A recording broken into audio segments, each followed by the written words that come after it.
Opie and Dopey. Two guys that hate each other. Just shut your mouth. I hate them. Shut up. Don't be unkind. Shut up, bitch. Oh, very nice. Shut the fuck up. You're a fine bunch of bullies, aren't you?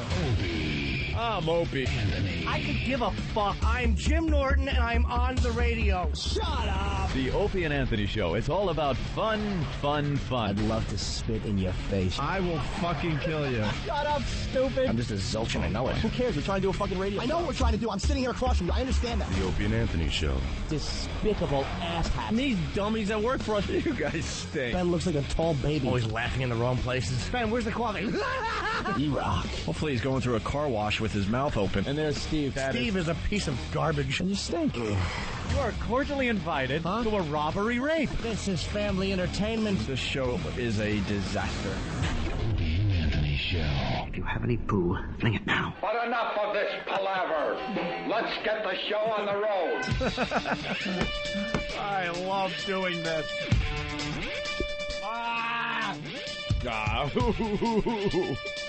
I have to answer certain charges that are being levied against me at this time.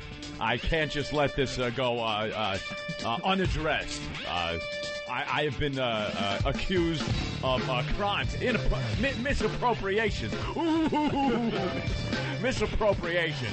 Let me go to page 3, paragraph 6 of my outline of the problems that I'm getting. Les is very angry with me. I believe it's very personal. It's very personal. Very personal. He's taking this very personally. What are you going to do? Walk up to me, go bada bing in the head and get $500 million? Ooh, it's not going to happen. Get my brains all over your Ivy League caps? Ooh. And Joe Hollander, I was telling him I was going to satellite radio back in 1956. I believe that's when I first came up with the idea of satellite radio. 1956, Robin. Oh, where's Robin? She's not even here at the press conference. Oh, that's right. She's back at Sirius Studios. I'm holding this press conference here today on the Opie and Anthony Show because I have no listeners on Sirius, and I have to hold the press conference elsewhere. I would have done this on my own show a few months ago, Robin. But since even I know I have no listeners, I have to now hold press conferences. Oh, where's my money? Money. Oh, money. They want to take my $500 million. Ooh, and my stock that I kept secret. Ooh. They talk about secret deals. Secret deal. Let me go to my paperwork. Let me go to my paperwork. Secret deals. I had a pile of stock options. Yes, and they were hidden up behind the fence on the grassy knoll. I had stock options there. There was some in the book depository. Very secretive, Robin. Even though you're not here. Who's this Jew attorney next to me? Oh, it was a comedy. I watched that as many times as I've seen Pulp Fiction. I watched that fucking video of the entire press conference. It went for 20 minutes, over 20 minutes last night. Stephen from Bayshore, it wasn't secret stock, it was double secret stock. Double secret stock, Robin. I'm not eating on the air, by the way, so, John, you were wrong. Unbelievable what he did. He was a man losing his mind. I hope the rest of the country could finally, see that this guy is a fraud. Oh, and they will finally see that he does all sorts of stuff behind closed doors. I'm an honest man. And secret meetings. I've always been an honest broadcaster. I have been honest to my listeners. I have been... wait, I got a nose job. Why is my nose growing? Why is my nose continuing to grow as I'm saying this, Robin? Ooh, give me my money. Money. Ooh. It's not about the money. It's about the cash. Oh, it's the same thing? Oh, let me go to page 6 of the allegations against me. Les and Joel Hollander walked into my office and said, "You are a wonderful human being, fabulous person. We love you." And that was back in 1990 when I was inventing the internet.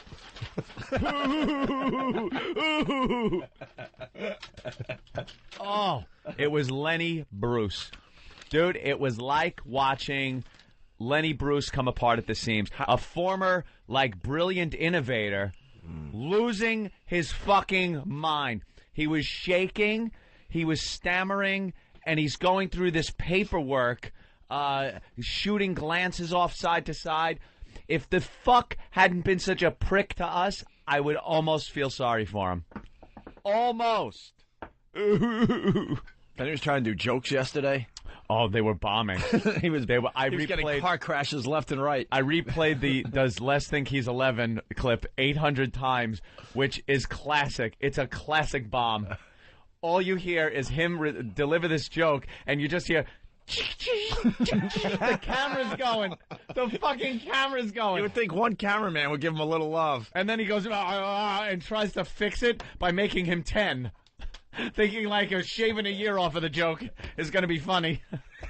Oh, he bombed. It was fantastic. I watched it and watched it and watched it. To see this guy squirm like this. It's in all the newspapers and everything. CBS is deciding they're going to sue Howard for $500 million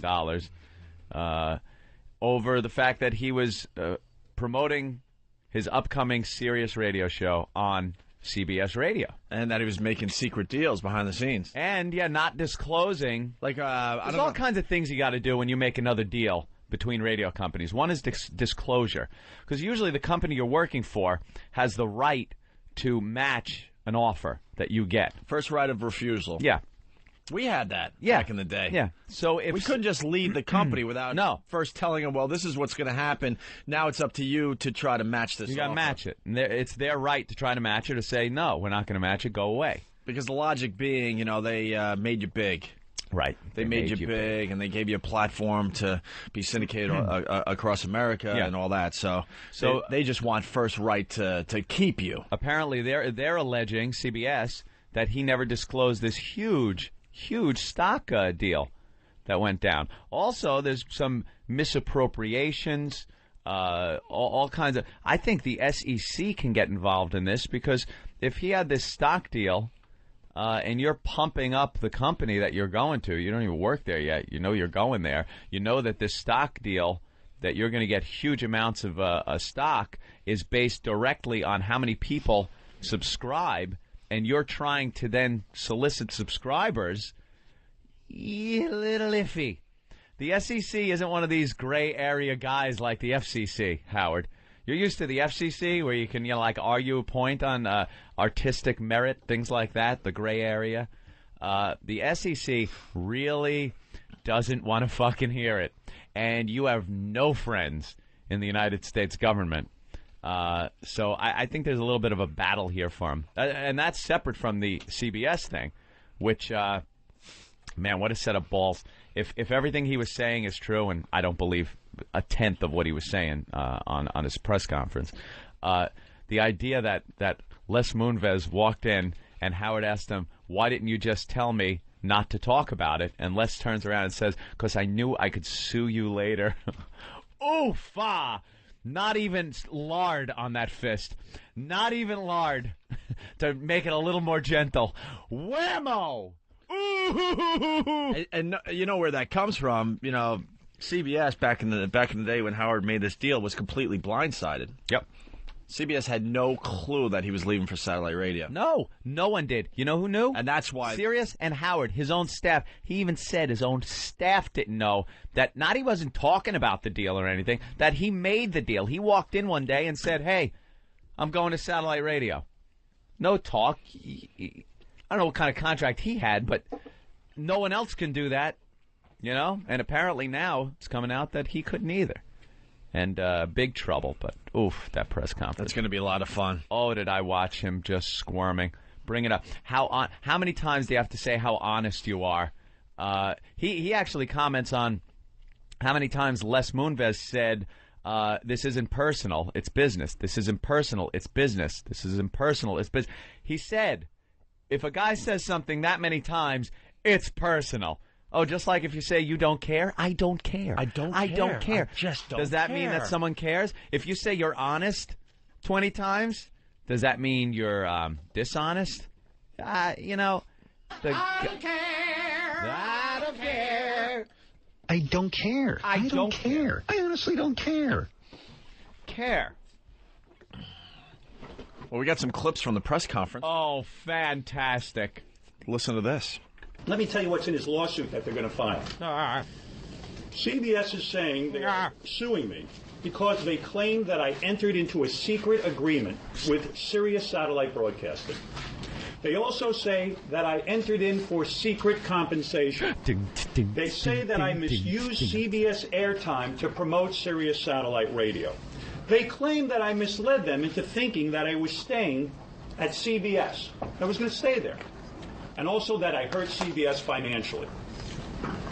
God damn it, are you fucking with me? The secret deal, he talks about how the fact that it was in all the papers. His deal, the money that he was going to make. Howard, you know, that's not the secret deal.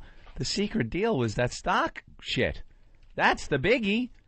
That's the one that when it came out in the paper, everyone went, whoa. Everyone's sharing the wealth there. Mel got some shares. Howard got them. Buchwald, his agent, got shares. Everyone got all these shares that came out of the woodwork that no one knew about. And there was an incentive? Yeah, an incentive. He was supposed to get those shares at the end of his deal, somewhere around 2010. He was supposed to get those shares of Sirius stock, millions of dollars. If he met his goals, his subscription goals, he got them immediately. Wouldn't that motivate you to promote the shit out of where you're going? And the timeline was before January 1st, right? Yeah. Before he left CBS. Yep. And that's why this is a real big deal. He was pushing the hell out of these.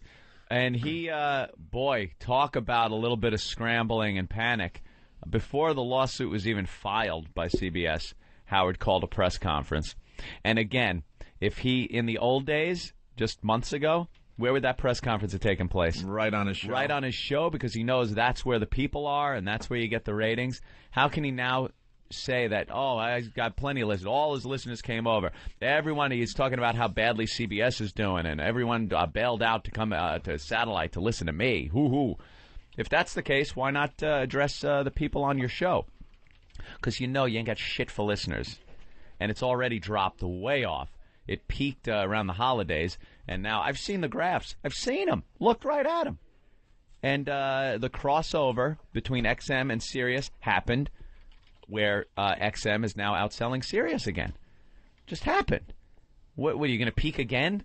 Was there going to be another big, what do you got? Go out with that Men in Black flasher, flash all your fans in the face so they resubscribe again? It's the only way, that's a great idea. I think I can do that. I invented that, Robin.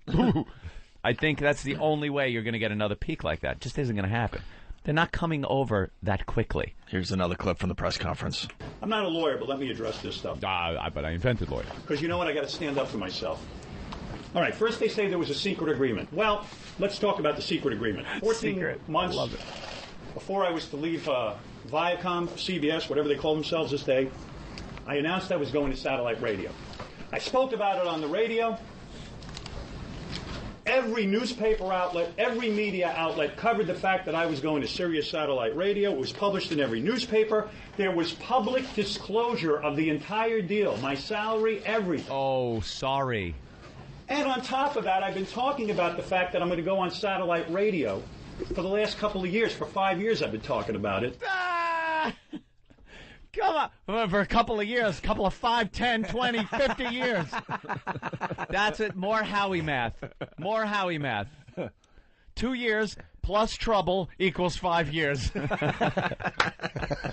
Ooh, I've been talking about it for years. Hey, this guy's a great big phony. Come on. You're a great big phony, you know that? That's right. You're a big fat phony. How obnoxious What is it? That clip? What is it? I wanted to know what that clip is, by the way, for 6 months. That's from Family Guy. Okay. Yeah.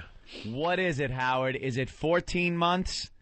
Is it 18 months, 24 months, like you said, 2 years? Is it 5 years? 5 years ago, this guy was talking about satellite. Find me a tape.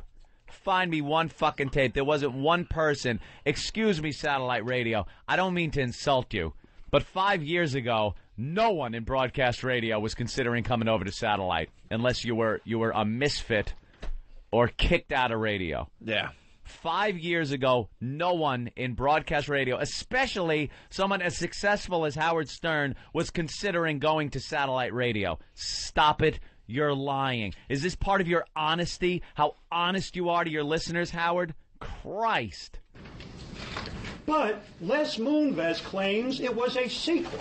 Secret. Now, how can you have it both ways?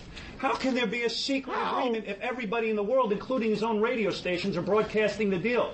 By the way, everything you hear is him fidgeting. Oh, yeah, he's just losing his mind. He's got papers, and he's going through them, and he can't stay still in his seat. He's rolling around. He's like touching his hair. He's freaking out. He's a man. I was looking at a guy who's by a thread, dude. Hanging by a thread. I watched that tape. I watched it. It was 20 minutes long. I watched it 3 times in a row because I couldn't get enough. I was watching every nuance of it, everything that came out of his mouth, the questions that the press was asking, how he responded to it. Trying to protect himself by not saying certain things. And he's spinning this thing because what they're talking about as far as a secret deal is that he made the deal with Sirius without talking to CBS. Right. That's yes, secretive. when the deal was finally, official, then everyone knew about it. Then it went course. public in the paper. Aside from that stock thing, no one heard about that. But it's the deal before anyone heard about it. That's where the problem is. That's where Les Moonves and Joel Hollander and the rest of the gang at CBS has the problem. Secret deal. That he made this deal behind their backs without even talking to them about it. And they were all, everybody was blindsided. Everybody. Unless Moonves lowered himself into my personal file cabinets on a pulley system, much like Tom Cruise in Mission Impossible, to get my secrets, Robert. To get my secrets. We got to get Get the Mission Impossible music ready. Here we go. There are plenty of secrets. Someone who's behind me? Who's behind me? My cover is blown. My cover is blown, Robin. Everyone's on to me. What do I do? Your mission, Howard, if you decide to accept it, is to try to get away with $500 million and do as little work as is humanly possible and not be crucified by your former employer. If you decide to accept this, now you're probably going to have to pay out some kind of huge settlement. Oh, no. Money, money, money, money. Money, money, money! This tape will self-destruct in 10 seconds. I believe. Or is it? No, 15. It's 25, 30, 5 years. The tape is going to destruct in 5 years. About the time I launched satellites into orbit to get on satellite radio. I was thinking in advance of everybody, Robin. Who's that? I think Tom Cruise is on to me. The Scientologists, they want my money too. Everyone wants my money. Money, money, money, money. The milk is to be delivered in a paper bag, tilted at a 45-degree angle. Yes, I'm wearing tissue boxes on my feet, but it is to save money because CBS wants to rape me, Robin. You know how much slippers go for these days? I can't afford it. They want to take my money. My vagina. He's having a tough couple of months. Oh, this is just it's Howard, great. It's gonna get a little worse. Yeah. Just a little worse. Could get a tad worse. Just a little bit worse. That's all. Everyone's got secrets. We're hearing things. We're hearing things. Have you noticed everyone's got these secrets? And it's like they come out, and it freaks Howard out. He didn't know they were suing him.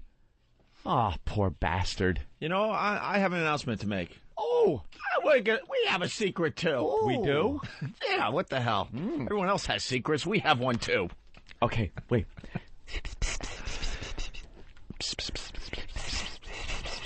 Oh, yeah. Jesus Christ. Jimmy, we have a secret. I have one, too. Okay, all right, let's hear it. I'd rather not say. Oh, come on. No. Share. No. Even Jimmy's got secrets against me. Here we go. Back to the press conference. They're broadcasting the deal. He put me on David Letterman. He put me on 60 Minutes. And Les Moonves says he didn't know there was an agreement. It was a secret.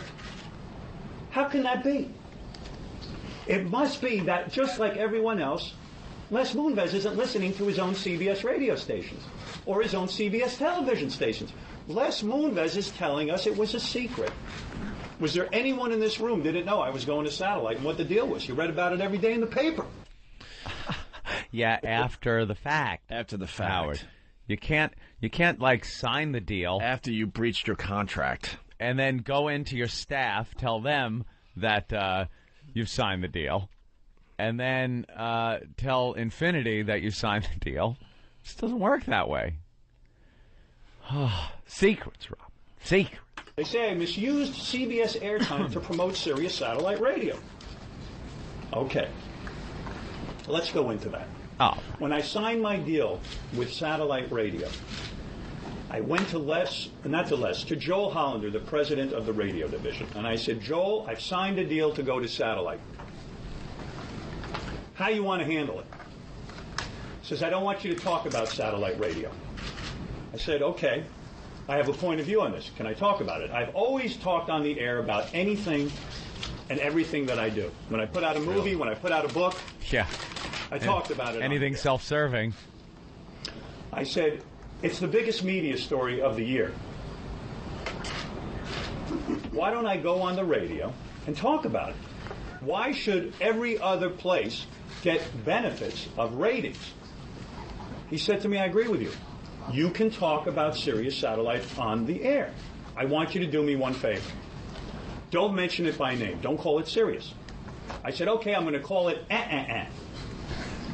Joel laughed and said, I think that's funny. I went on the air, and for the next 14 months pretty much, I talked about Sirius Satellite Radio much in the same way that I've talked about my book deals, my movie deals, anything that's in my life I talk about. It's a little different. Joel on several occasions checked in. Hey, I think you're being funny. Now. I think, now. Next point. I think it was different with the book and movie deal since Infinity had a piece of that action. Since they were getting paid off of it. Oh, Christ. It's a man just losing it. I highly recommend the video. Yeah, this is some of the better clips coming up. It's fantastic. The Moonves is 11 years old clip is listen to this bomb. It's almost first this, though. A couple of days ago, I went to visit Les and Joel, the Mighty Two Stooges. I went to visit them. I went with my agent. You know why I went to visit them, right? Because this is really, really serious. And there were three Stooges, weren't there? I believe Mo, Larry, always there. And then sometimes Curly or Shemp. And then Curly Joe Besser, who I think no one liked him. Were you Shemp or Curly guy? Shemp. Curly was funny. Curly was funny, but yeah, Shemp was a little more odd. Curly was a bit campy. Not to shit on him, he was Curly, but Shemp, there was a complete misery to. Yes. But then the Two Stooges, I've never heard of them. I haven't either, and I don't think that will be a very successful television program. No. You need the third. You need the third Stooge. You'd have to put it on after Abbott and, Just Abbott. Yeah. It's a show called Just Abbott. Yeah. All straight lines, no jokes. Who would enjoy that? Oh. I don't think anyone would. Love you, Hawk. And I think, too, that I can say that in my years of public life, that I welcome this kind of examination, because people have got to know whether or not their president's a crook. Well, I'm not a crook. I've earned everything I've got. Wow. Well, that audio wasn't as good as the rest, quality-wise, but Howard was really making a point there. My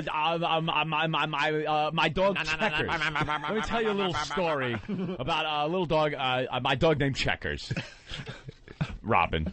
A couple of days ago, I went to visit. I'm not bombing Cambodia. My Two Stooges. I went to visit him. I went with my agent. I said, why are you guys suing me? Wouldn't we be better served if you guys concentrated on your radio division and I went and concentrated on satellite? We had a good 20 years together. I showed up every day for work for you guys. I could have, in the last 14 months, I could have not shown up. I could have been sick. I delivered the ratings. I delivered the money to you guys. Why are you picking on me? Why didn't you stop me if you didn't like what I was doing? And Les goes, well, I'm the one who kept you on the air, and I knew I could sue you afterwards. Ballsy move. I said, that. Les, wait a second. Are you admitting to fraud here? You misled me. You told me I could talk about Sirius Radio, and then you knew in the back of your mind you were going to sue me? He said this. This guy's a CEO of a company. Let me tell you something. My prediction. This guy he's the one perpetrating the hoax. He's the one. That was key right there. Listen to his voice when he goes that. This guy thinks he's the one. He's the one perpetrating the hoax. He is a very good guy at picking television shows that you will like to watch. He cannot run CBS radio. He doesn't know a thing about radio. He's what we call in the business a star effer. You know what that means? It means that David Lee Roth on paper sounds good. Adam Carolla has a name. He chose these people because he thinks you're going to listen just because they have a name. He's going to run that radio division into the ground, mark my words. And he won't take any responsibility. Joel Hollander will be fired. But believe me, Les is in on the whole deal. Man, he's losing his mind. He is really losing it. He's losing his mind. I believe Joel Hollander will be fired. Let me go through some of the allegations written by my Jew attorney. I like having Jews write everything for me. I am looking to get out of this with $500 million with peace, with honor. Let me shuffle my papers written by my Jew Ben Stein. You know, he wrote for me.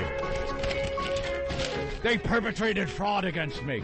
Les Moonves and Joel Hollander. Are they Jews? Where's Henry Kissinger?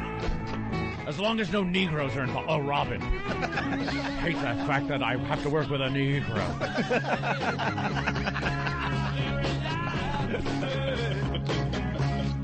I was told I could speak about Sirius satellite radio.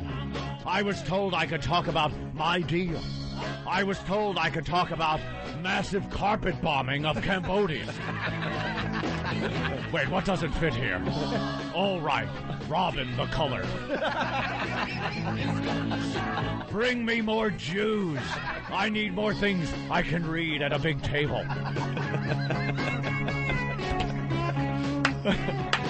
Oh, God.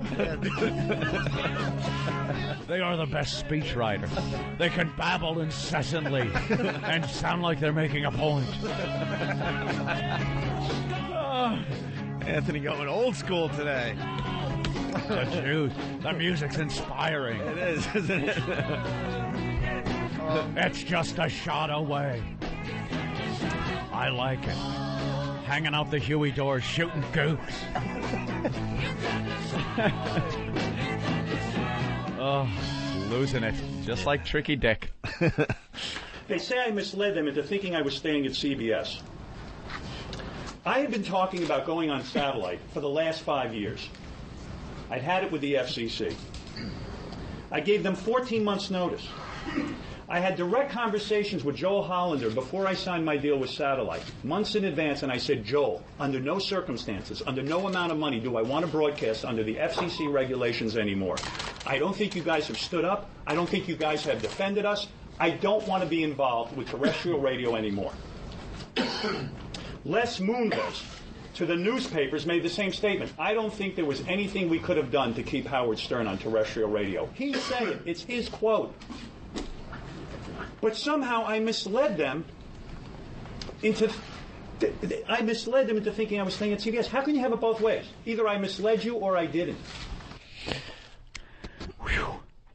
Desperation. Do we have to explain? You hear it? He misled them because he didn't tell them about the deal. Yeah. And then now the company comments about the deal he made, and then, comes out in the press and says, well, it looks like we couldn't have done anything. I never made the deals. It was Liddy and the plumbers. They made the deal. Let's say hi to Mike in Florida. Mike, what's up?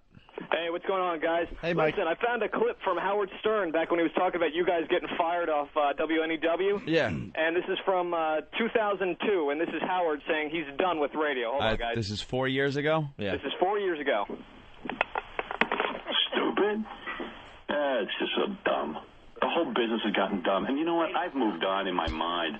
I want to do 3 more years. I want to go out with grace and style. I want to, anyone who remembers this show will say, hey, Howard was, nuts. Howard did it his way, and goodbye.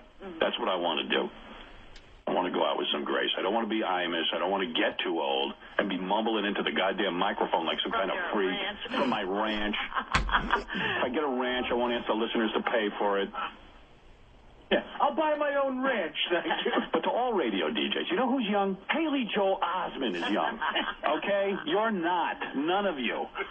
None of you are young men. You're old at this point, so just get off it. Shut up, And that's coming from after he said you guys are too old for radio. So Yeah. there you go. Yeah, we're too old. We're like 11 years younger than him. Ouch.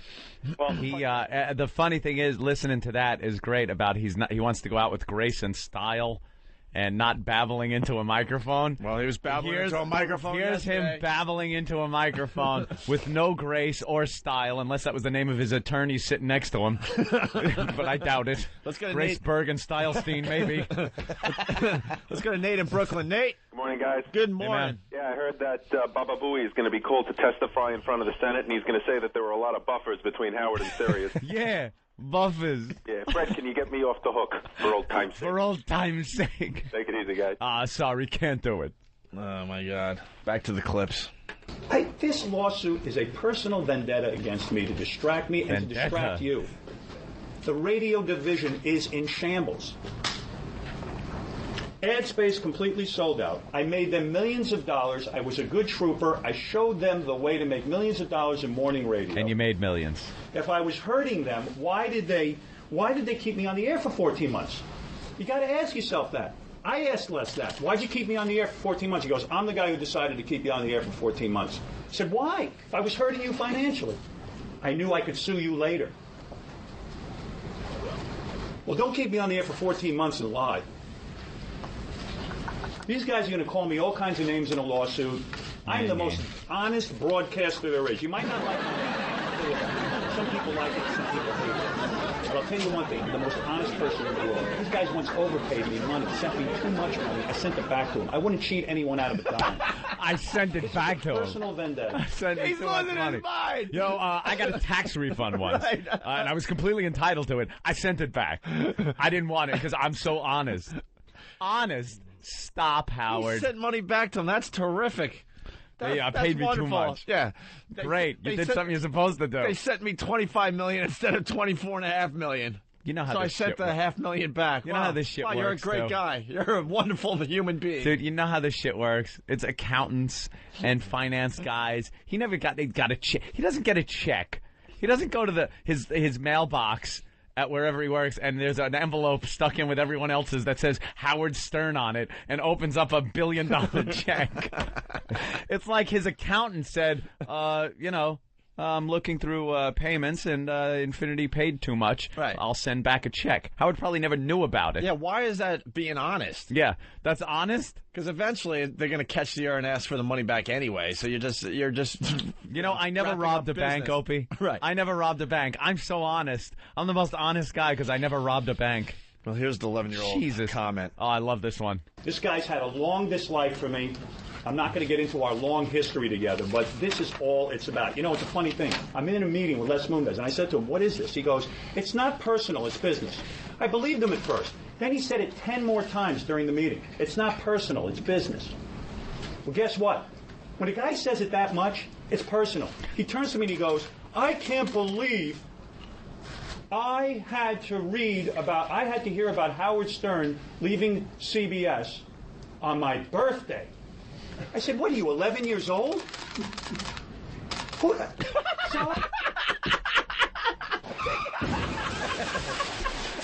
Dude, you just hear chick, chick, chick, chick. His only joke. Bombed.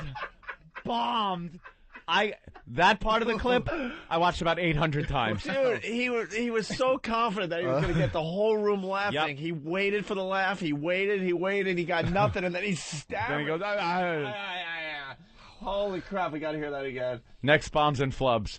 It's got to be on. I had to hear about Howard Stern leaving CBS on my birthday. I said, what are you, 11 years old? Sorry. Sorry. What the? You're supposed to. Instead, he gets. And he's dodging me. Howard from Moonachie. What are you, 11? And then I don't know if Steve got it. Did the clip end right there? Oh, no, he got more. Oh, because he goes to like 10. Oh, really? He tries to Yeah, he tries to make it better, help the joke. Howard Stern leaving CBS on my birthday. I said, what are you, 11 years old? Sorry, your birthday, when you're 10, that destroys you. No, why don't we see if we got any questions? And then his lawyer goes, all right. I babbled on too long? I didn't say that. Oh. You're rambling. Am I babbled on too long? Wow. Oh, the big bomb. Oh, that stunk. Who the fuck? Well, I was just saying. Leave it there, the cat will get it. You should have had Jackie. You should have brought Martling with you so he could have slid a piece of paper across and made some people laugh. There you go. Like the old Christ. I'll tell you what sickened me about this. The reason they do this, they file, and then they get a bunch of lawyers to do a bunch of magic. Ooh. They put words in there. Fraud. Magic horrible lawyer. Person. Rip-off artist. Disgusting. Misused us. Abused us. I can't sit there and let somebody attack me like that. Even if there's a perception that I've done something wrong, it drives me crazy. I have built a career on being honest with my audience and also being an honest businessman. I would never do anything. I'm an honest businessman trying to do radio here in New York. I'm coming back from Israel. XM won't take him. Oh. If there's a subpoena on my desk, I'll know we have a lawsuit.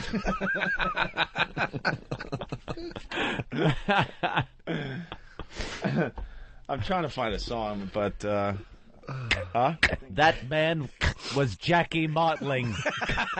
I didn't ask any questions. I didn't ask who had him fired.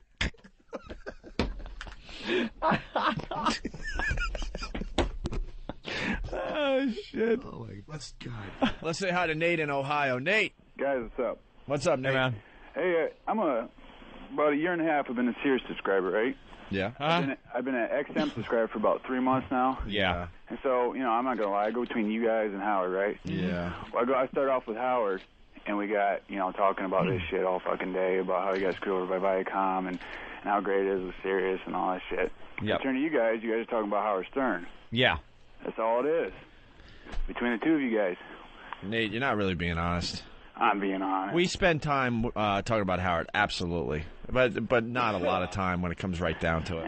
And it's a huge story today. It's on the front page of the New York papers. I know that. But this guy was a prick behind the scenes to us, and now it looks like the rest of the country is going to see how much of a prick he really is. Yeah, we can finally get to talk about it, so, yeah, we do. It seems like and we're keeping the fucking humor in it.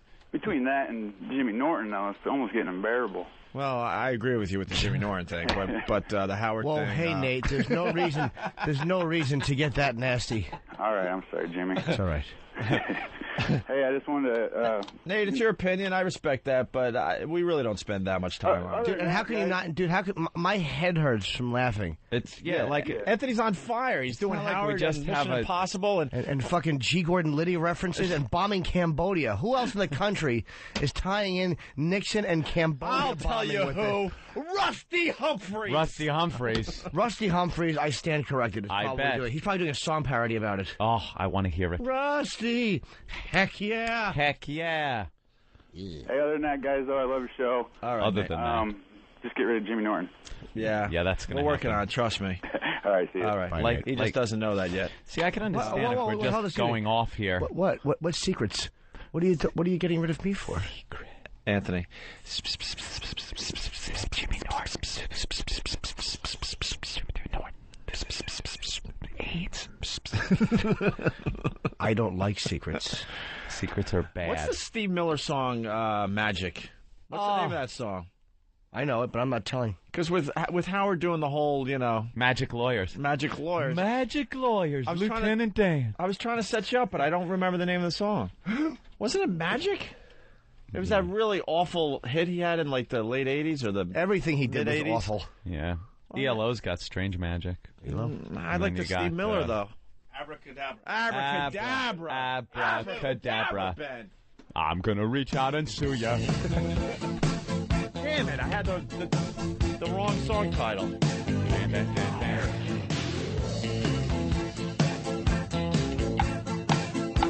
Magic Lawyer. I heat up, I can't cool down. Got me spinning round and round, round and round, and round it goes. We missed the opportunity, didn't we? Yeah, a little bit. That sucked. It was still nice to hear that, though, and toe tap a bit. Settling what? There's nothing to settle. I'll leave that up to the lawyers. You know what I mean? I'm here to tell you the truth. And you know what?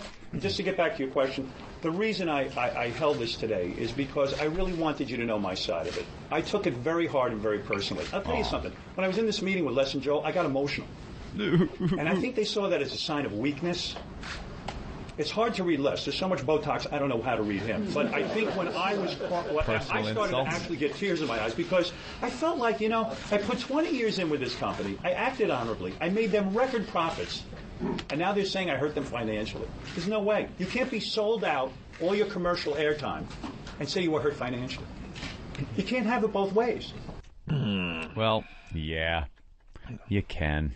Yeah. You could be sold out commercial time, make a lot of money, and still sue you. This is just the beginning, too. It seems like CBS has some good stuff on them. Yeah. Or they wouldn't bother. No. Well, first of all, let me tell you something. It was more than he said, because, you can't have a lawsuit and leave me on the air for 14 months and then say, I didn't know what Howard was doing. Either you're in control of it. I can't hijack a radio. You can't have 7 delay buttons and never hit them. And never tell me I'm doing anything wrong. And then suddenly say I did something wrong. Really? That's exactly what happened. Howard. That's exactly what happened. So is Howard inadvertently backing what happened to us and the fact that we should never have been fired? How many dump buttons did we have back 7. then? Probably 7? Yeah. Because there was 3 in the studio alone. Then 3 in the 4, studio, 5. I 1 think in the room. Maybe 6. Unless Pete had one. 2 in the boss's office. Yeah. And the key. And the day we got in big trouble, no one hit their buttons. Yeah, Not so what happened? One person hit their button. Wow, Howard's backing us. How about that? Thank you, Howard. Why not wait till the suit is filed? You know why? Because they'll file the suit, you read it, and you're going to say, well, gee, I got questions. I'd rather come out proactively and say, you know what, I'm sick of the intimidation factor here. They're trying to, this is what they do to talent. You wait and see what they do to this David Lee Roth. Remember, they were touting him, he's the next big thing. You'll see how they start to distance themselves. They're going to bury this guy. He's never going to work again.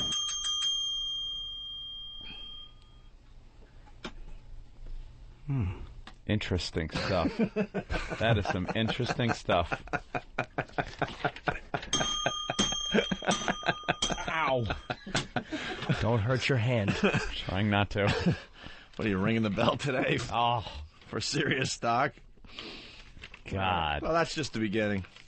Oh, yeah. It's a lot of fun to listen to, I gotta tell you. I've been reading the message boards, New York radio message board and stuff, and they say that CBS Radio being a little silly, giving Howard a lot of the much-needed publicity he needs at this point for that, because he got a big boost when he went over to satellite, and then all of a sudden he kind of dropped off the face of the earth.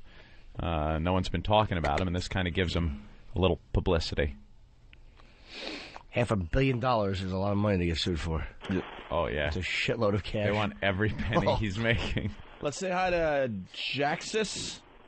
Jackson. Well, that's not what it says Jackson. on the screen. Who wrote Jaxis? Someone wrote Jaxis. If you didn't understand the name enough, wouldn't you just put Jackson? Who wrote that? Was it stupid Danix? I've never seen Danix, no. I've never seen Jaxis written before. It was Travin. All right, what's up, Jaxis? Hey, guys. I don't know. In fact, I was just stunned a minute ago when I heard you say that his lawyer was sitting there with him, because I didn't see his press conference. What lawyer would let him do this? I've been a trial lawyer for 5 years now. And sir, do you like John Grisham novels? Yeah, I like John Grisham I like novels. that. The underdog They're wins. inspiring. Aren't they? It all works out in the end. It all works out. I like that when it does, They walk too. out the courtroom into the bright sunlight smiling. Hey, dude, what's that Grisham novel about the young lawyer who, takes on the impossible odds? Which one is that? That's the 8-volume set. Is what that is. I want a hock a loogie in a Grisham's face. Think of something different already. Stupid. But, the thing that stuns me about this is that his lawyer is letting him answer each one of these charges individually. Yeah, right there. What he has just done is basically laid out. That's his defense. That's his deposition, his video deposition right there. And you guys have basically, I mean, and you're smart guys, but you didn't need to be a genius to look through each one of the things that he laid out as his defense for those. Yes, you did. So they're basically going to take that into court and go, this is what Howard says is the reason for all of these things. Here are the facts. Give us our $500 million. Yeah, now I wouldn't be surprised if this ends in a summary judgment where the judge just goes, you know what, you're right, absolutely, bam, there's your ruling. It wouldn't shock me. This is going to get really interesting. Really interesting. Because I think if CBS wins this lawsuit, it's the end of Sirius. If CBS wins this lawsuit, it's absolutely the end of Sirius. And I'll tell you this. As soon Plus, Howard's show is going to suffer now because he's going to do the whole Lenny Bruce thing. Yeah, now it's just going to be all about... You think we're talking too much about this? He's going to do 4 or 5 hours on this every single day. The whole show is going to be He finally has something to talk about on his new radio show. How he's getting screwed over by CBS Radio. That's going to be the whole thing. All right. All right. Punch it out, guys. Thank you, Jack Sis. Bye, mister. Jay in Wisconsin. Jay? Is Howard Stern's private parts caught in a bear trap? Find out at 6. Watch out. Time for the news teasers. I like the idea, news teasers. I like the idea. I like the news voice, though. Come on. He did a good news voice. But you know what bothered me? voice. He said, find out. Find out? That's how they talk up there. I know, but I don't want to hear Ottawa news. I want American news. It's Wisconsin. That's Ottawa. Well, it should be part of Canada. Let's be honest. I mean, it might as well be. It's close enough. South Canada. We think it's cute. They put cheese in our heads, eh? Hey, you nuts, LOL. All right. Controversial shock jock Howard Stern, now on satellite radio, could be in some serious legal trouble. Oh, I got it. I get it. Oh, that Matt. Matt Lauer, you're terrific. Okay, terrific. Yeah.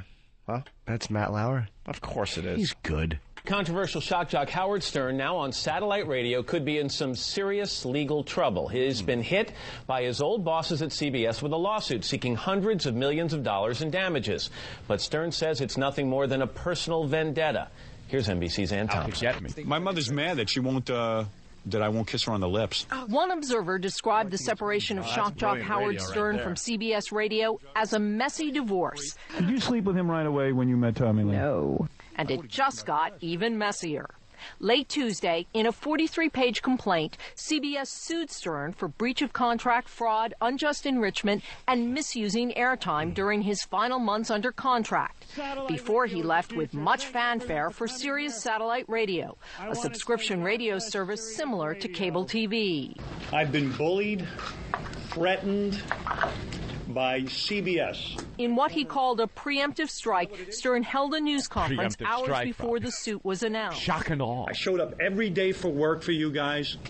I could have, in the last 14 months, I could have not shown up. I could have been sick. I delivered the ratings. I delivered the money to you guys. Yeah, why are you picking on me? Oh, my God. CBS. Why didn't he not show up? Because that's CBS's case. He could have stayed home and said he was sick. He showed up every day for work to push the fact that he was going to Sirius. Jesus Christ, of course he showed up every day.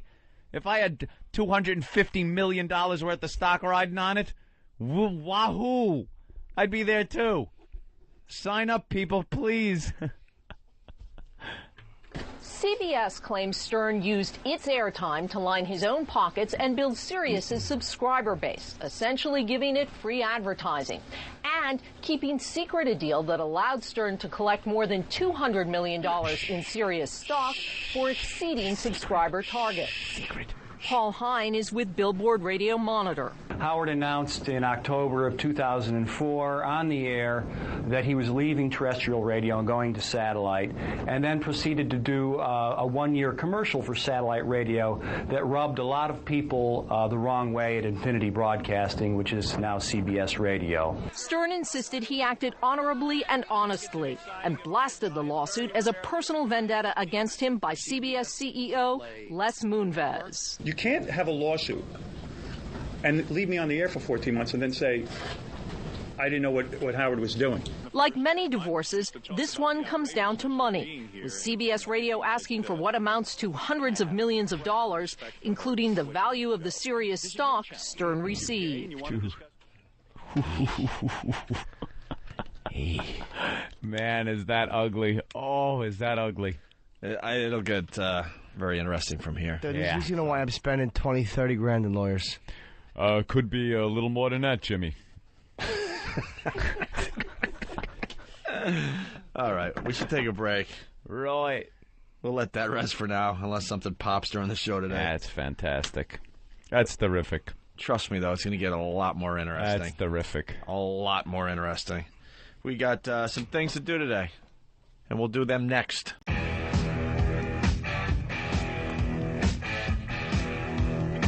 Dirty deeds and they're done dirt cheap. Dirty deeds and they're done dirt cheap. Hey, there's an idea. Somebody on Pal Talk actually had a good idea. What was it, Ant? Take a little piece of the Stern audio, maybe slow it down a bit. Let's hear some drunken Howard Stern. Hey, man, we still love that bit.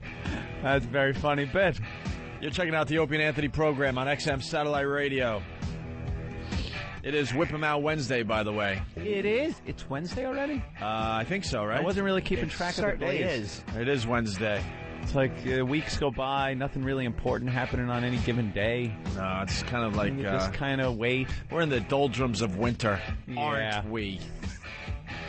I call them the doldrums. The doldrums? The doldrums. Clever little word you've made up. Oh, you see spring coming, but it's going to take forever to get here. Yeah. Hey! What? I'm just watching the retard make the baskets. Dude, stop. It's the greatest story ever. Hey, I know. It's, it's touching to watch the retard make the fucking baskets. And now he's going to get a movie out of this, by the way. Are you kidding me? What happened? Oh, It's I like can't be Rudy. part of this. It's like Rudy. Even I got a little teary-eyed. It was very touching. What? Well, Jimmy, I swear to God. do you watch the news ever? No, for what? It's all biased Jimmy, this direct. is a- Yeah, but I'm on we Pal do Talk. a talk show where we should be talking about some of this stuff. this was a This is one of the- feel-good story This that... is one of the biggest stories of the last, I don't know, year. It's a real-life movie happened with the same movie ending and everything. It didn't turn out like it should have been, where he bit the ball, it deflated, and they couldn't play anymore. That's how how real life works. He's not that bad. Wait, he's not? Not really. He looked a little overzealous in some of the scenes I saw, a little excited. The story goes he's a bit artistic. Artistic? Artistic. Or autistic? Oh, autistic. He likes to stare or paint. Which is it? And I was going to tell you a little something about it. What an ass I am. I'm like... He's artistic. Let me show the boys how smart I am. Artistic, autistic. Not much of a difference. Fuck it. Yes, he's autistic, Jimmy. Okay. So, holy crap. He's trying to shoot baskets and he's painting, sculpting. Oh, my God. Forget it. All right, so he's got like a bit of autism. Autism, yeah. Yes, and he's the manager of the basketball team, the high school basketball team, and it's the last game of the season, okay? But as a manager, isn't that more like a mascot? Figurehead. Because they have a coach. Yeah. He's just kind of the guy, it seemed to me like the guy that kind of gets them all together and goes, all right, guys, let's have a good game.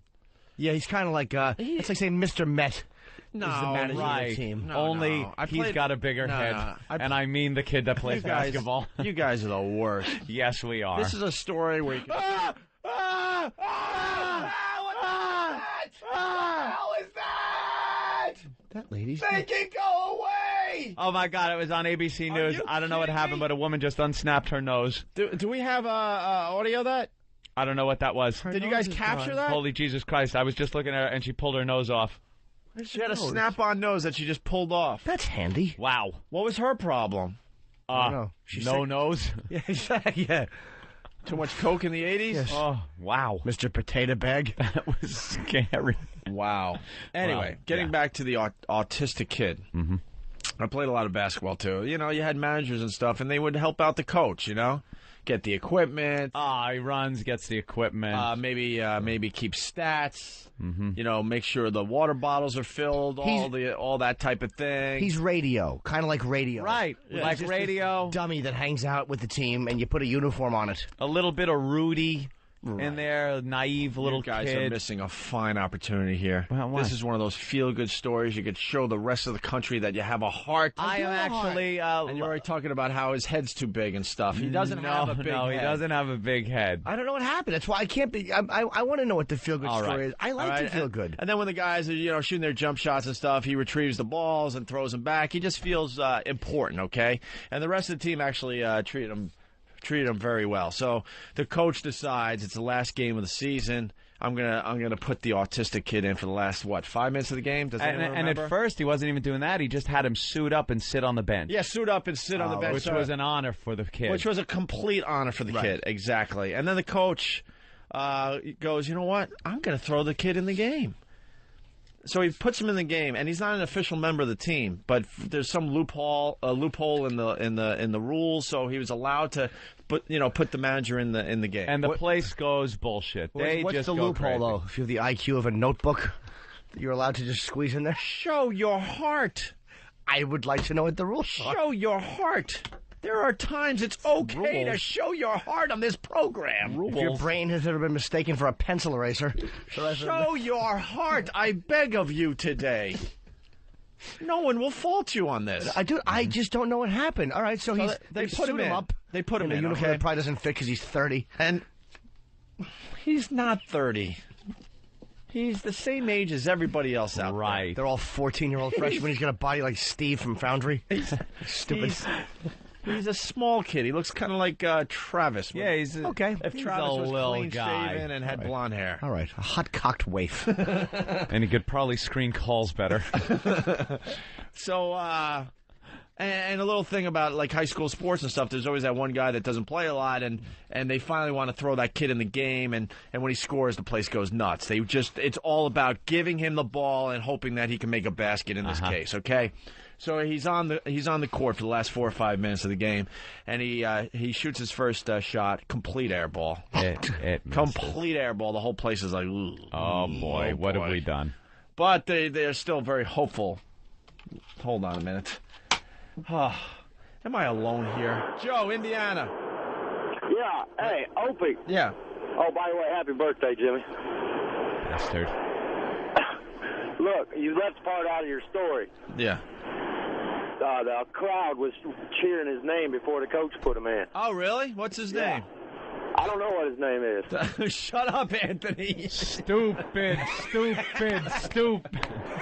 guys stink. All right, punch it out. Put the burden in. Put the burden in. You know, for the first time... Lanny. Someone has to be brave enough. For the first time, I am separating myself from these two idiots. All right. I am too. I'm separating myself from the two idiots. I don't know what the story is I actually got a little moist, a little teary-eyed when I saw this damn story. I was insulted. I got a little teary-eyed. Let's go to Steele. Steele. Hey, it sounds like a basketball version of the Water Boy. Did he request some high-quality H2O? It was exactly like that. Water Boy. Except it's the Waterhead. Forrest Gump, same type thing when he played football. It was. Let's go to Chris in Florida. Chris. Hey, what's up, boy? Hey. Fetal alcohol syndrome. Fetal alcohol syndrome. How you doing? When I was in high school up in Jersey, I was. We had our basketball team had a manager. It was this little retarded Asian kid, and he. Everyone in the school thought he was like 30 years old, and supposedly he's been with the team for like 10 years. They just let him run around, catch balls, and shit like that. It was fucking hilarious. I wish they would have put him in. Would have been great. Way to start off strong and then peter out. Yeah, so they put the autistic kid in. Okay. The whole crowd's cheering his name. He goes in with his little uniform. He's very excited. This is his big day. Yeah. His first shot is a complete air ball. And then he proceeds to make 6 3-pointers in a row. 6 3-pointers Oh, Jesus, I in didn't know that. a row. And then there was another shot that it could have been a 3-pointer, but his foot was on the line, so they only gave him 2. He set a school record for most 3-pointers in a game. Every shot he made, the place went crazy. Every shot he took, nothing but net. The Wow. place lost their fucking mind. Do we have the video to show Jimmy? I want to see if Jimmy Norton has a heart. I want to see. He doesn't. I do. Danny had the video in the office. We were watching. Danny's coming to get it, okay? Danny. So now he's just shooting 3-pointers left and right, nothing but net. The crowd is getting crazier and crazier and crazier. At the buzzer, he shoots and scores again, and they completely mob him on the court. That I just and saw then on the carry news. him off. Okay. Carry him off like a movie. And now there's like 25 production houses that are already calling saying, oh, my God, this is a perfect movie. Gave him his favorite snack, lead paint chips. You guys are the worst. Oh, all he wants for Christmas is an infant he can hurt that his mother's babysitting. I bit him. I thought he was turkey. We know. 18 points in a quarter. We saw it. Let's go to Tex in Little Rock. Tex. Hey, guys, when I played high school basketball, we were playing this team, and there was this black albino retard who came in on the other team. And I'm not bullshitting you. He had, like, red hair, and it was important for this kid to get in, and they wanted him to score. This kid goes up for a layup, and I blocked his shot. And you bastard. This kid fell to the ground and hit his head. They had to escort me off the court and out of the place because a riot was going to incite. Because of course. It was outrageous. You ruined the guy's big shot. No.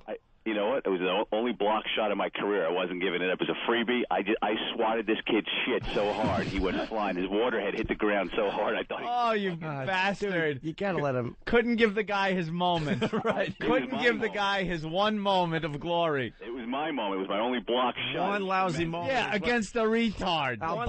The kid wanted one lousy moment. You get to move on from that experience and have many great moments in your life. Right. That was it for him. What a prick. All right. Thanks, Tex. Let's go to George in Chicago. George. It puts the ball into the basket or else it gets the hose again. All right, you ass. Pat in Boston. Eric Gordon. Thank you. Hey, that kid sounds like Goonies. This is my wish. Anyway, I think the crowd was chanting, Photo Wrecker, Photo Wrecker. Bleacher Anthony. Pete Rose hair. Pete Rose hair. Bleacher Anthony. Hey, guys, what's going on? Hi. Hey, listen, the thing that pissed me off is that the news reported that he hit 6 in a row, and they cut the clips like he hit 6 in a row. But ESPN SportsCenter did another piece on him, and he actually went 6 for 13. He actually missed a bunch of shots in between a few of the threes at the end. What was he, just shooting every time he got the ball? Yeah, ball hog. Yeah, he ended up taking 13 shots, and he missed a bunch between. I mean, they're not going to show that in the movie. You know, Dude, it's okay. I got to say, don't be picky. So he didn't have Kobe Bryant Day. He's got fucking autism. Yeah, here's the video. No one wanted to touch the ball after he was licking it anyway. Here, we'll turn around for you, Jimmy, because I've seen it a million times. Yeah, let me see. Oh, look at him. I can't see shit. No, start over, Hawk. He looks a little old for the... Yeah, get it to Jimmy. Why don't I sit on Ope's lap? What are you doing? Turn it. There you go. Hawk. All right, there you go. So there's the kid as the manager. Here's the dopey reporter. He looks normal. Steve Hartman, Rochester reporter. Oh, this is in Rochester. Rochester, huh? Look at what a beautiful day it is in Rochester. Yeah, just gloomy. All right, here you go. So they're just playing the game. Blah, blah, blah. Kid, timeout. Here's the coach. He points and says, You're in. And the place goes crazy.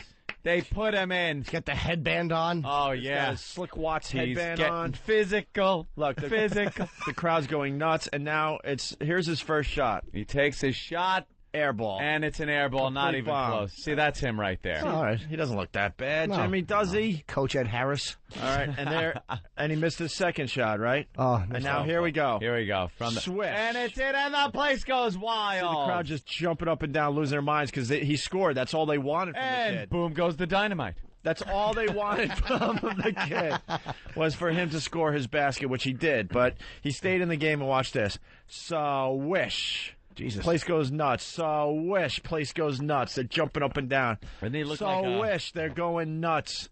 Swish. Wow. Going freaking nuts. And then finally, I think this is the last one coming up. This is to end the game. Swish. Now watch. The whole freaking place. The whole place empties out onto the court. Watch. And, Here they go. Greets him and chases him with pitchforks and torches. And there they go. That's great. What does it say about your defense when a guy with autism is scoring all over you? Yeah, they must have gotten a talking to. Some people are saying the other team let him score, but Maybe. the guy was shooting from the 3-point line. You let most guys, layups. take that shot. Look at that, on the shoulder. He almost looks like Leo DiCaprio in Gilbert Grape, doesn't he? A little bit. All right, he's not that bad. And then they, hoisted him up, and he got his moment in life. That's nice. That's his he got big his moment. moment in life, and now there should be a movie about it. I've never been carried off a court before. One of these days when he gets older, he's going to be maybe working for a radio division, taking the garbage out, and he'll be telling that story to everybody. Annoying.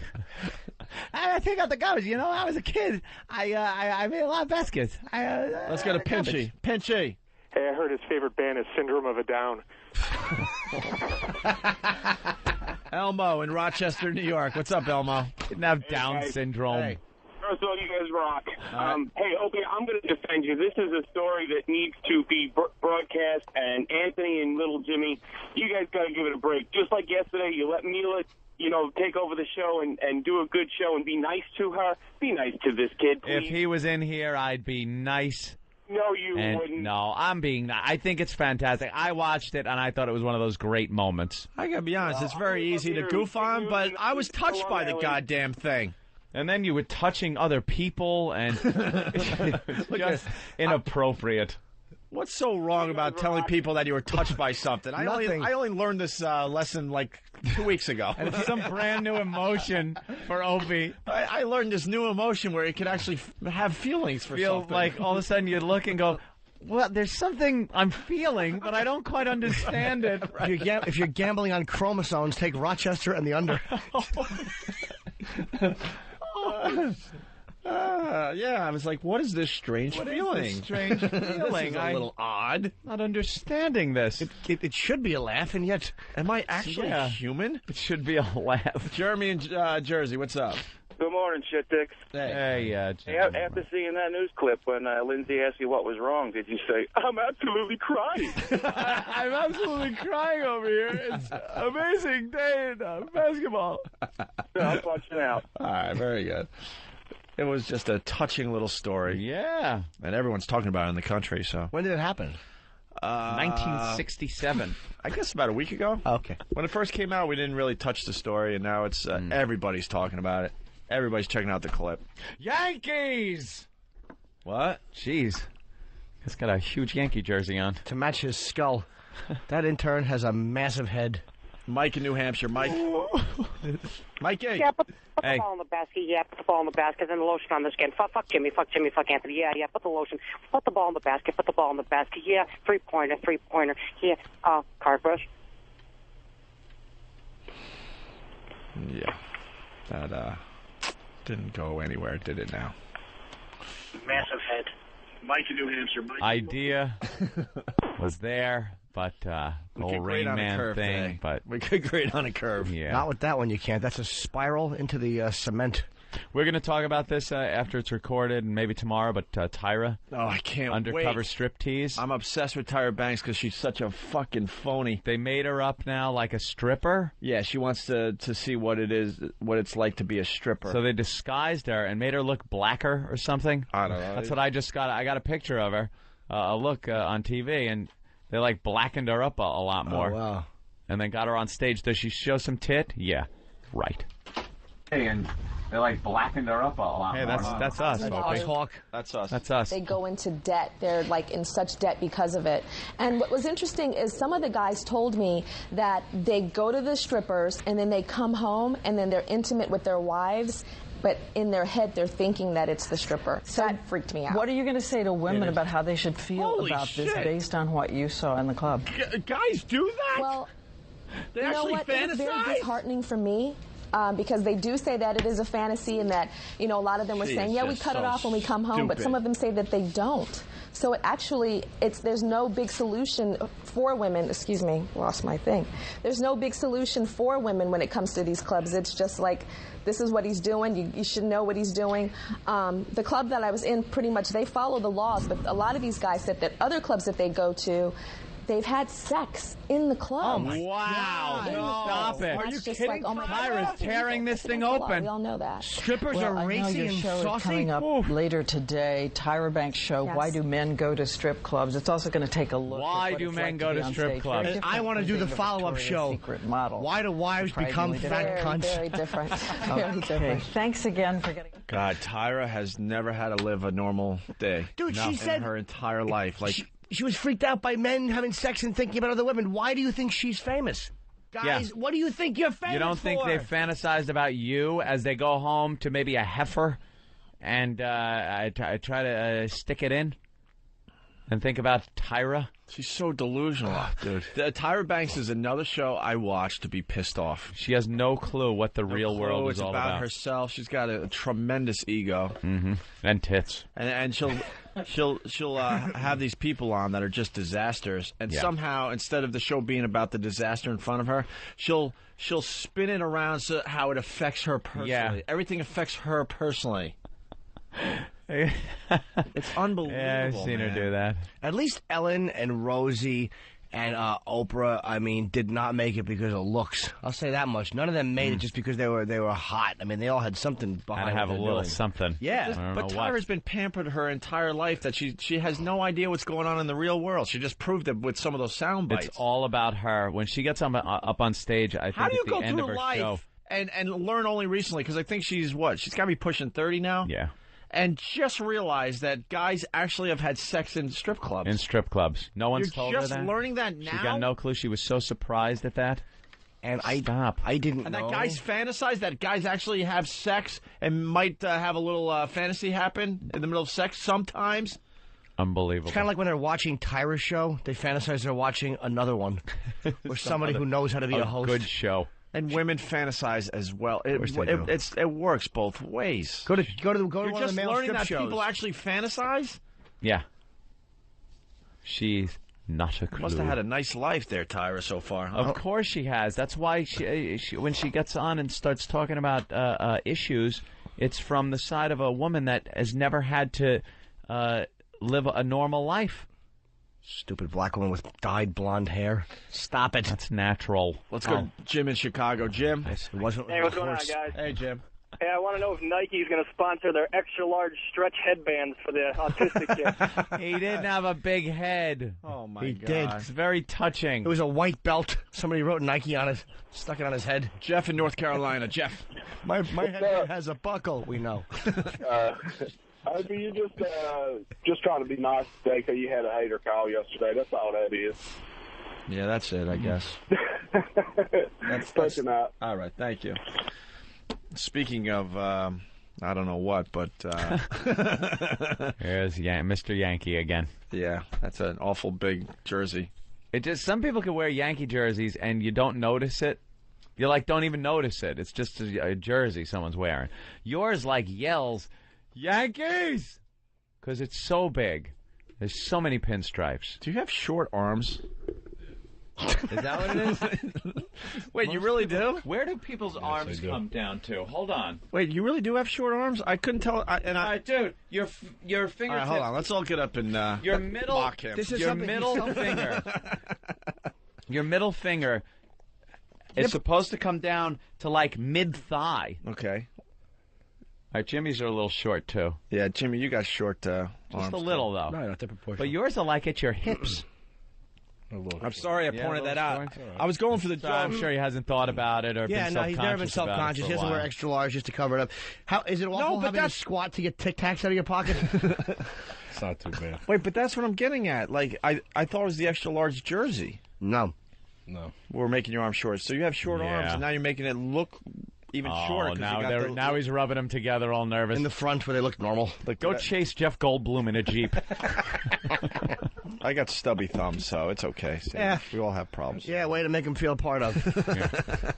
I like that we all stood up and did the arms test. We had to do the test and see where they come down to. I think Ant's arms are a little long, actually. Mine. Your arms are longer. My arms are pretty. I was actually If I going stand for, up straight, then they come down. Yeah, long to, like, fingers. Pocket. I was actually going for the joke, and I didn't expect you would actually say yes. So I'm. Well, to me, it made it better. See, I'm sorry. Yeah. I got this emotion in me, all right. and I feel okay. bad. When did about you first myself realize now. that your arms were a little kind of like, freakish and odd? Your arms too short to box with God. His arms are too short to shadow box. When did you notice? Probably in like middle school. Middle school. You were doing push-ups and you chipped your teeth. Does it present any problems? Pitching? Anything? No. No, you can't get that leverage. You gotta have long arms, like someone like the big unit. Get them long arms. You could really get a lot of leverage. At least you were able to play soccer. Yeah. No hands involved. Was it frustrating when you were trying to clap and only your fingertips would make this noise? He could still clap. Of course he can. I can clap. That's. I just can't wipe his ass. Oh, is that a problem? No. It's got that all worked out. A stick. Or What do you something. what do you want to do when you take your hat off? Just shake your head violently until it falls? All these guys, all these interns they can't wait for their airtime. I bet you weren't expecting it to be this, right? Don't put them in your pocket. Don't hide them. There's no reason to hide those shameful appendages. Can you put them in your pocket? Yeah. He's not hiding them. He's just wearing short sleeves. Look, they barely go.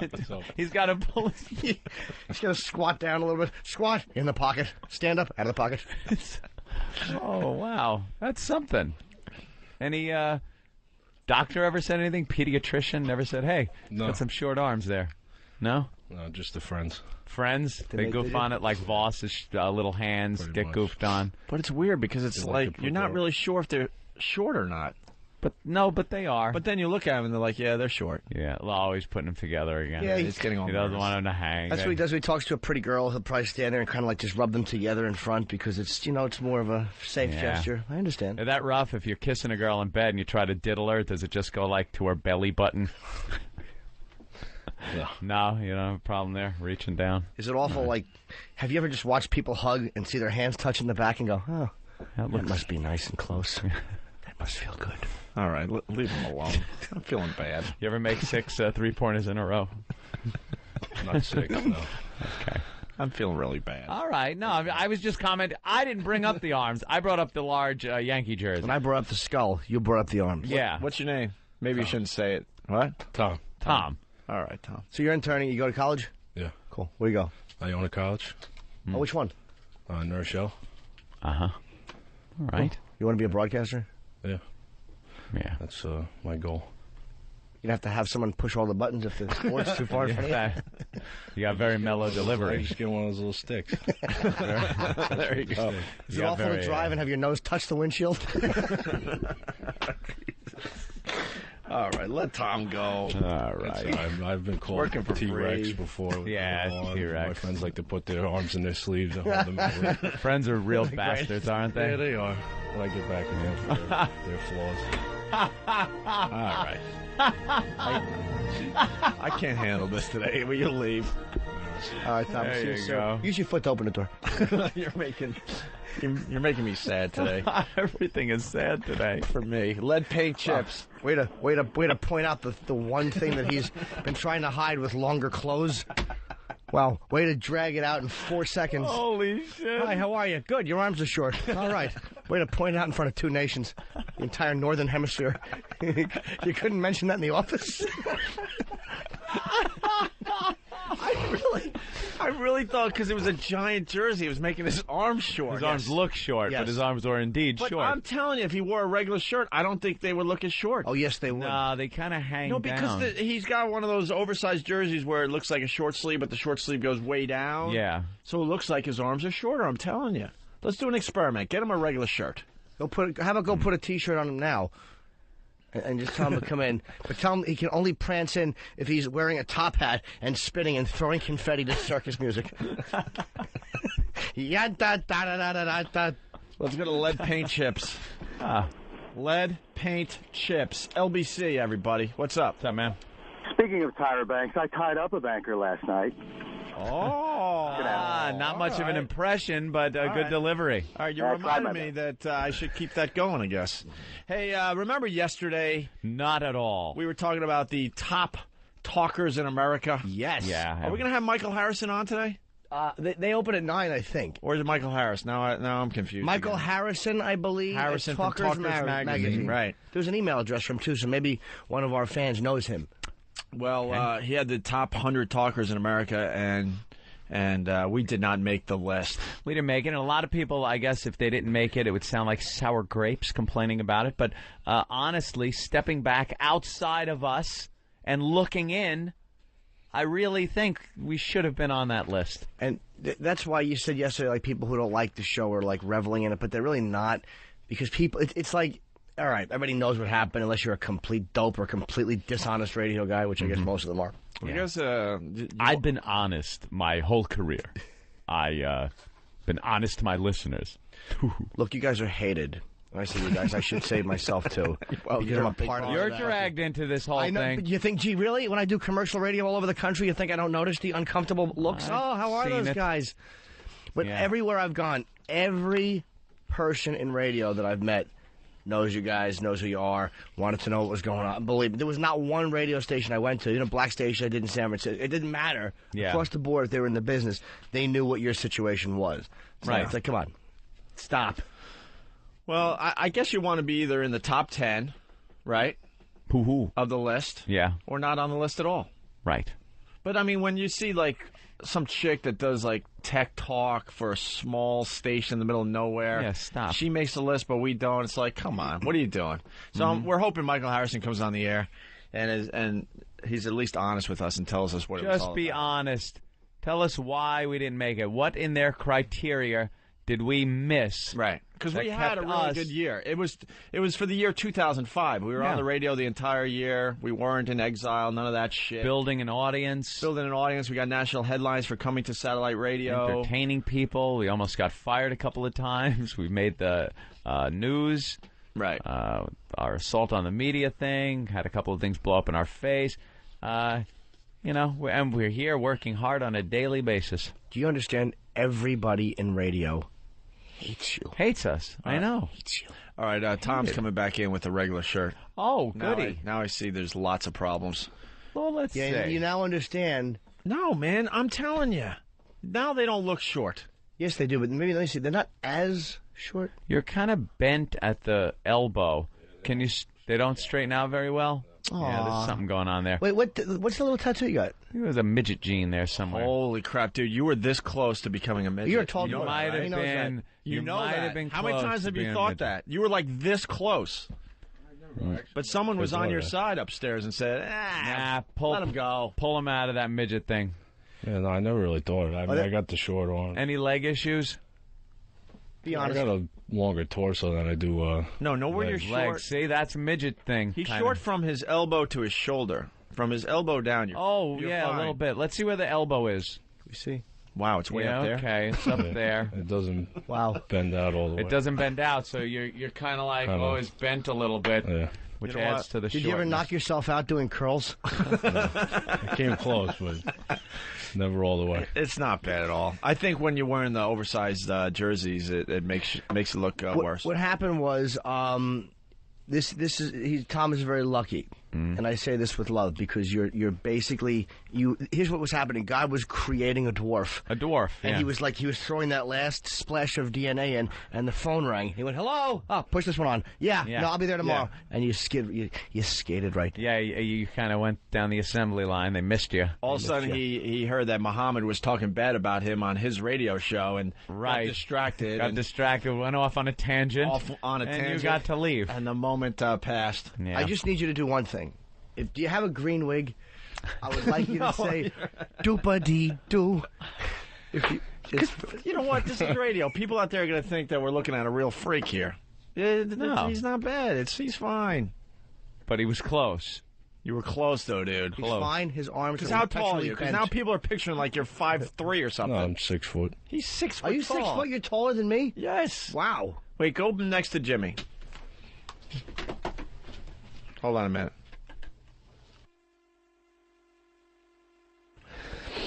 All right, Jimmy. Wow. All right. Well, look at how different the your arms are. We interrupt this program Oh. to bring you the ozone midget sighting of the day. Opie? Yeah. Hey, Anthony. what's up, guys? I just want to say I have midget sighting today. Okay. Yeah, about 12 feet away from 12 feet away. He's standing in front of me. What's he doing? He's wearing a Ron and Fez shirt and standing uncomfortably, rocking back and forth. Rubbing his arms with together. really short arms. Right. He's a little tall for a midget, but everything else kind of fits the criteria. Right. Just want to get that out of the way. Thank you, Anthony. Meanwhile, back at the show. I didn't know you were 6 feet. I didn't realize that. You're 6 feet tall? So your leg, you said your legs are short. How would you be a 6 foot midget? It's the most beautiful thing I've ever seen in my life. Amazing. The big problem with me with the clothes is, like, I'm a bigger guy than most people, and I used to be a lot bigger.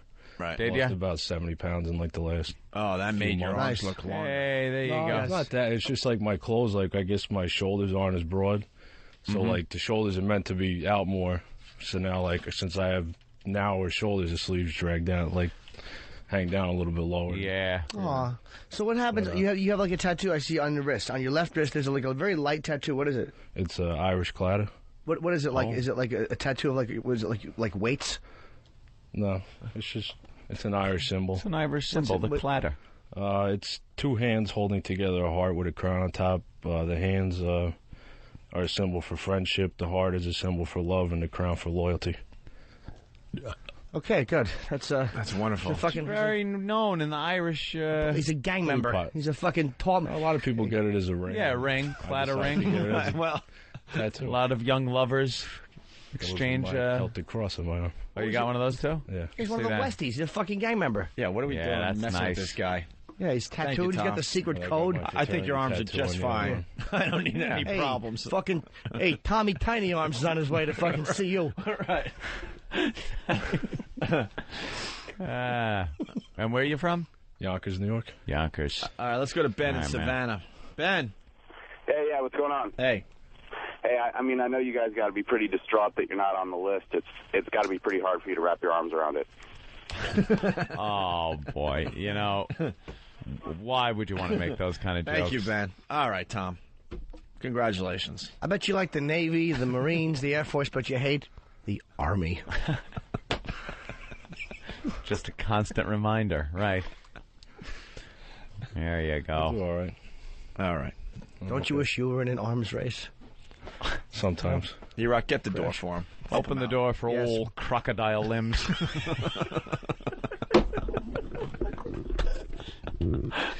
Oh, if Tom gets mad at me, I'm going to run in a zigzag pattern.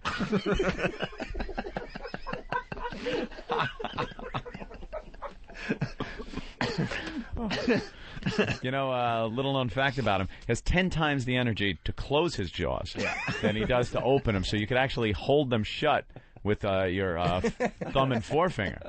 But once he opens them, then there's a problem. That guy fucks with me, I'll make shoes out of him. I like Tom. How can you not? I think he's terrific. He's a good boy. He's terrific. All right, here we go. So, the top talkers in America, we did not make the list. No, we know that. And we had a lot of fun going down the entire list. Yes. And Neil Bortz. Neil Bortz. Good old Neil Bortz. I had never heard of Neil Bortz. But he made the list, and I think he was way up there. I think it was like Number top 9. 10. Yeah. Would you change your 9? name if you're in radio and the word bore is in your name?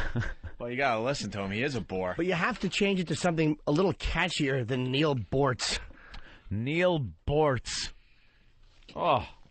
Good old Neil Bortz, one of his faithful listeners, called up his program to tattle on us. Tattletales. That we are trashing. Tattletales. Neil Bortz. That we were trashing him. So Neil Bortz, boy, he gave it to us. Boy, Both did he, barrels. He give it to us. Mm-hmm. He used all that Bortz luster. Here's Neil Bortz talking about us after we talked about him. This message from John. I'm listening to XM radio via the internet. The Opie and Anthony show to be. Who are they? I haven't. Okay. And I just thought you'd like to know that Opie hates you. He said that he would love to spit in your face. I didn't say that. Find the tape where I said I would spit in Neil Bortz's face. All right. Find the tape. All right. Number 9 is a guy that I will spit in his face when I see him. I have never forgotten. Neil Bortz was one of the guys that had to be on TV when we fucked up and had to tell the whole country how awful we were. Who the fuck is Neil Bortz? Even though Never this heard of him. fucking guy has never heard one of our shows. Who is Neil Bortz? Never heard of him, sir? Never heard of him, sir. Who is Neil Bortz? I've heard of him, sir. We are just asses. We really are. I will not disagree. That sounds like an injury you suffer. Oh, I twisted my ankle and I now have Neil Bortz. I remember back in the day, not even back in the day, pretty much our whole careers. Yeah. The Christmas party would come around. Oh. And it would be an opportunity to hang out with everybody. You're feeling good. You're in the holiday spirit. So depressing. Oh, my God. The music's playing. How could it not be a good time? And we would go to these Christmas parties, especially when we came back to New York. And you know, Infinity Broadcasting at the time, they owned so many stations, so you got to hang out with all these personalities from all these other stations. It was kind of exciting, right? Yeah. There would be Anthony and I at our own table by ourselves. In a corner. In a corner with everyone leaving us alone. No one would come by. Not one person wanted to say hi to us. You know why? It's real simple. You're jerks. Yeah. But you don't even think about half the shit you say on the air. Like, all right, you're just speaking your mind, and you don't realize what kind of effect it has on people until you go to the Christmas party and realize not one person is going to buy you a drink, hang out with you, talk to you, a little small talk. We're just sitting there, like, looking at each other like, we don't need to talk to each other. We do that every day. The only small talk I ever got at a party was at Fareed's going away party, and I think it was Fareed's ex-wife. And wow. Jesus Christ, was that some conversation. Oh. Let me tell you something about Mel Karmazin. I was speaking with Dean Warmer's wife at the party at Delta House. What the fuck is the deal with Mel Karmazin's wife? Let me tell you a little something about her. And she's 2 inches away from my face. By the way, this is very accurate. We're not making this up. Breathing. This is very accurate. Breathing like whiskey breath. We were scared that we were going to get killed by a hitman. I'm looking around. Now, there's Mel Karmazin's there. He's there. They're wishing Fareed fond farewell. He's moving on to greener pastures. Greener pastures that were $19 a share that are now down in the 11s, but they were greener at some point. 52-week low, baby. Thanks. Thank you. Thank you, Fareed. Thanks for the IPO. So, yeah, Fareed's ex-wife comes up to me and starts talking to me, and she's hammered. And I'm looking around because she's saying a lot of inappropriate shit loudly. And I don't want Mel. Loud. And the entire company's there. We're like, oh, will you just go away? You're going to get us in so much trouble. I don't want Mel. This company already hates us. We don't want to be part of this one. And she's pointing people out. Let me tell you about that fucking asshole and this fucking douchebag and stuff. And then she got to Mel's wife. She's like, and Mel's wife, what a fucking cunt she is. But loud. And I'm like... We're like, oh my God, oh my God, oh my God. You said that? Oh my you ever have someone talking to you and you're not, oh my God. You want it to seem like they're not talking to you? So I'm looking at like the ductwork in the ceiling and kind of walking away from her. She was an inch away from our lips, too. And Mel. I thought she was going to start kissing us. Mel is one of the most pussy-whipped motherfuckers you're ever going to fucking see. That guy is and just bad-mouthing Mel. We're working for infinity. What about the other part?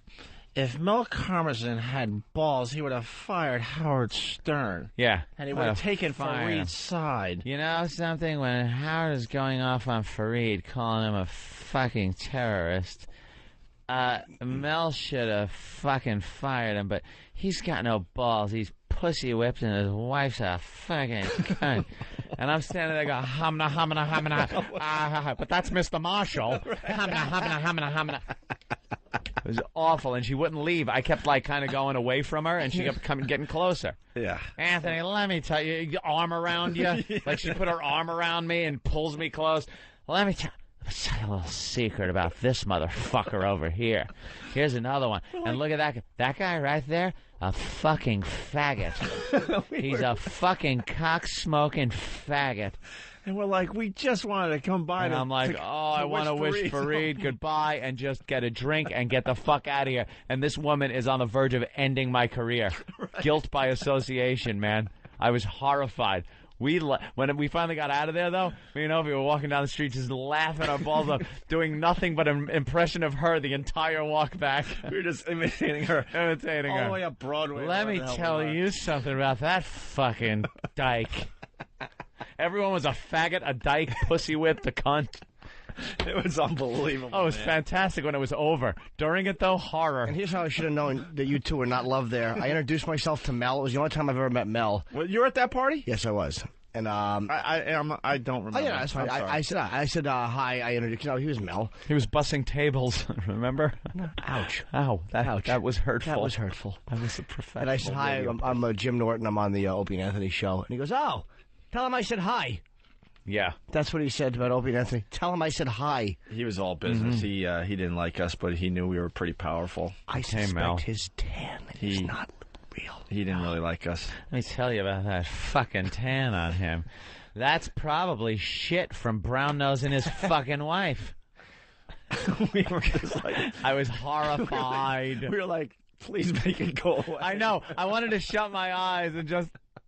I wanted to tap my feet together and then I was Bronson Pinchot in the elevator in True Romance. Make it go away! Just make it stop! Mommy!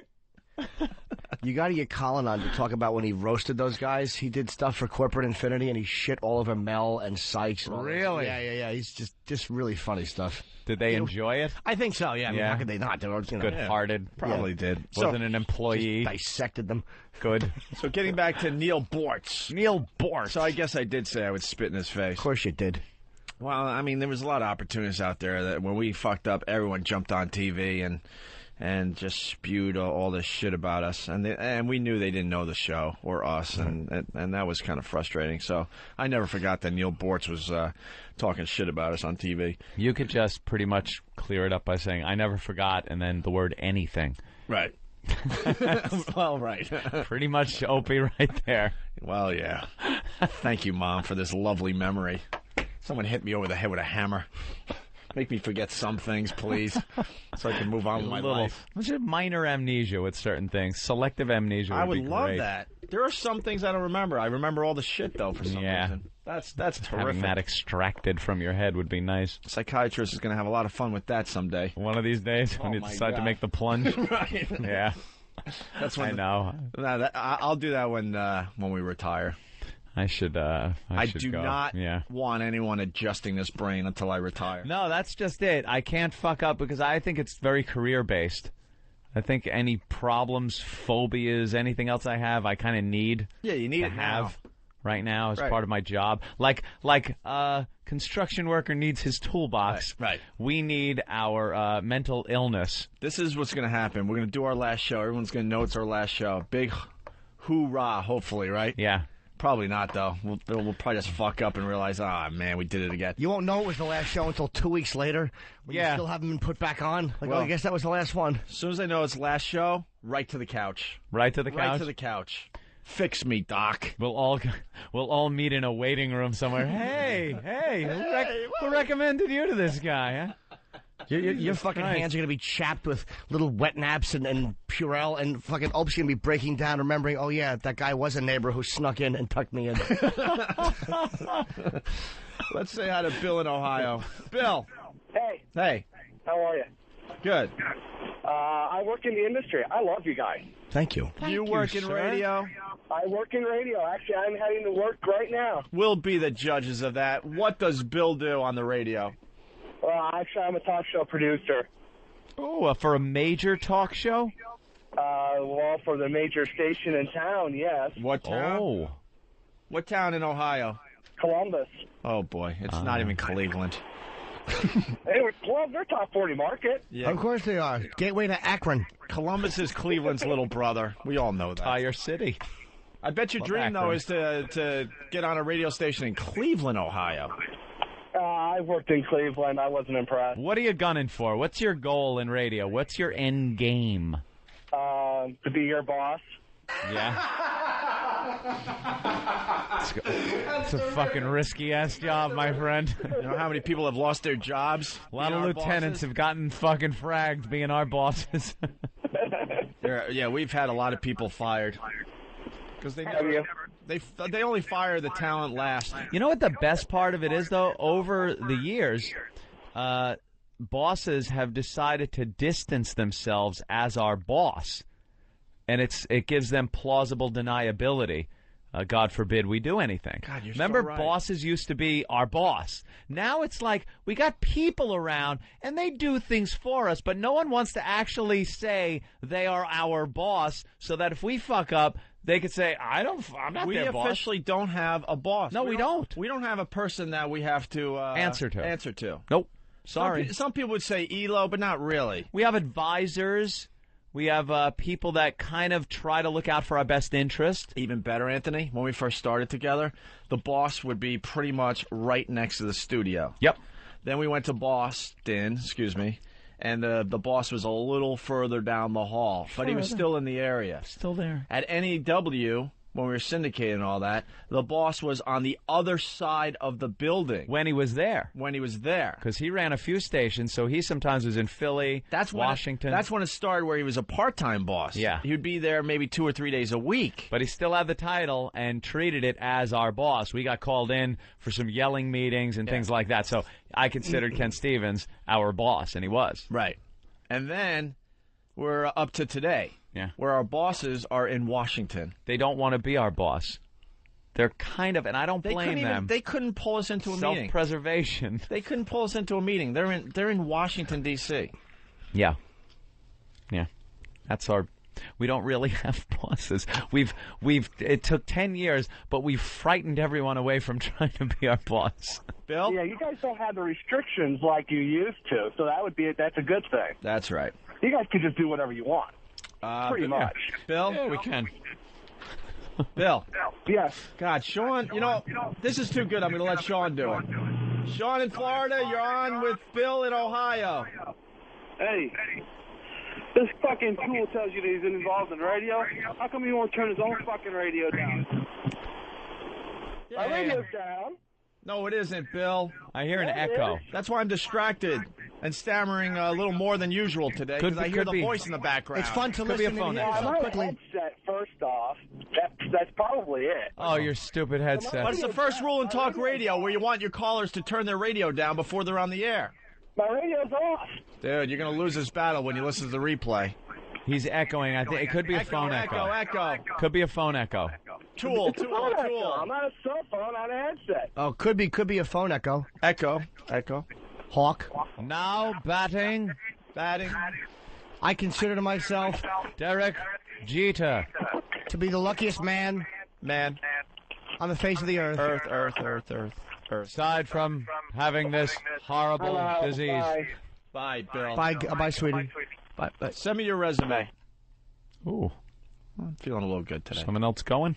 Just feeling good about things today. Yeah. I want to help others out. For once. Oh, a little nervous in the room. Hey, maybe we ought to do that every so often. Hey, send in a resume, man. Right, shake it up. We'll make them open them and read them.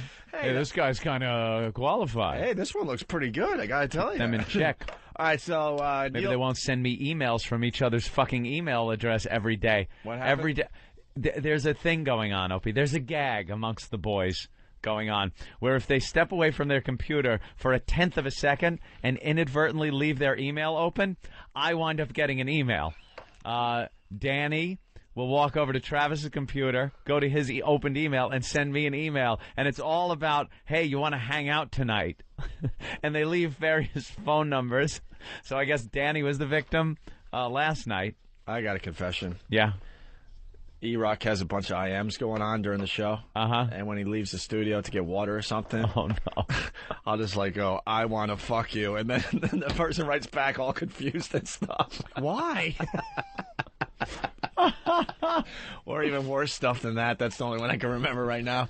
And then E-Rock will run in and go, "Oh my God," and just start hitting the keyboard, trying to explain that it wasn't him, but it's coming in under his name, so the person is still like, well, was it him or wasn't it your him? name? Right. It's just the shock of seeing the name, and I want to fuck you, and things like that. Mine from Travis was, "Hey, Anthony, you want to chill after the show? Give me a call." And they put his cell phone number down there and stuff. And I was like, I was torn because there was this little percentage of a chance in my head that it might have been him reaching out. Yeah. So I didn't want to crush his little spirit. Because I was going to write, if this is really you, it's really sad. And if it's not, it's really funny. And I thought, like, if it was him and me saying it was sad, that would be bad. So I kind of said, yeah, you left your email open again because I know I don't chill after the show with anybody. Speaking and then Danny of chill, got one. Chill is alive and well on XM. Chill. I've been hearing about Chill. Brand new channel on XM. I think it's 84, right? Oh, but you have no Channel financial 84. interest in this channel, do you? No. Oh, okay. You're pumping it up. I'm thinking maybe if Chill gets a certain amount of listeners over the course of a few months, maybe you'll get huge stock options. I hate to admit it, but I will be listening to Chill a lot. Give me a little info. What is Chill? It will make my presets. Ooh. Definitely. It will be one of my top 5 channels I listen to on XM. XM will launch Chill on channel 84. I think that happens today. Chill music has been a European phenomenon that has emerged in America as the new adult contemporary format called smooth electronica. Like smelly people and unshaven armpits? This experience in sound will feature such artists Phenomenon as in Europe. Moby, Eno, Thievery Corporation, 07, Chemical Brothers, and more. Picture the Delano Hotel in South Beach at 4 a.m., and you've got XM Chill, a very good channel, which will round out our dance Will someone cluster. be vomiting on the floor from being drunk?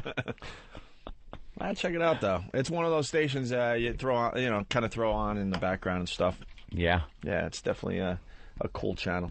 All right, back to Neil Bortz. Neil Bortz. This guy's got pizzazz. Greg the Trucker. His name alone. Greg? Yeah, what's up, guys? Hey. Calling in. Man, you three guys are hilarious. I don't know what that fuckhead was thinking, not putting you on the top 100. And I was wondering, Neil Bortz, that sounds like a disease you get from some girl that Jimmy's been with. No, man, I got Neil Bortz. My dick burns.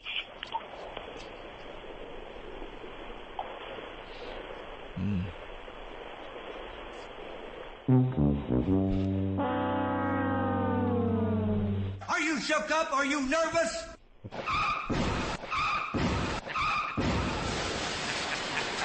Was that supposed to be some kind of sick joke?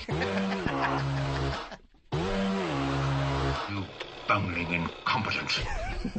You know, that wouldn't have been so bad if I didn't say Neil Bortz sounds like a disease. I know. 3 minutes ago. I know. So this is what Neil Bortz had to say about us. He was fighting back yesterday. Fighting back. Fighting back. I don't know if we could handle the likes of Neil Bortz. Yeah, you boys the ready? battle. You want to tangle with Neil Bortz? I wish you luck. This message from John. I'm listening to XM radio via the internet. The Opie and Anthony show to be. Who are they? Who are they? You know who we are, Neil. You talked about us on the air. And I just He thought mumbles you'd like to something know there. that Opie hates you. He goes, who are they? He mumbles something there. Harumph. Is it a harumph? Harumph. You guys think I stammer a lot. What is that mumble? I haven't. Okay. And I just thought you'd like. They have no something. Or I have no. They have no. I'm going to guess I have no clue. I have no. Oh, is that it? Ooh, on the nosy. What? Opie and Anthony show to be. Who are they? I haven't. Okay.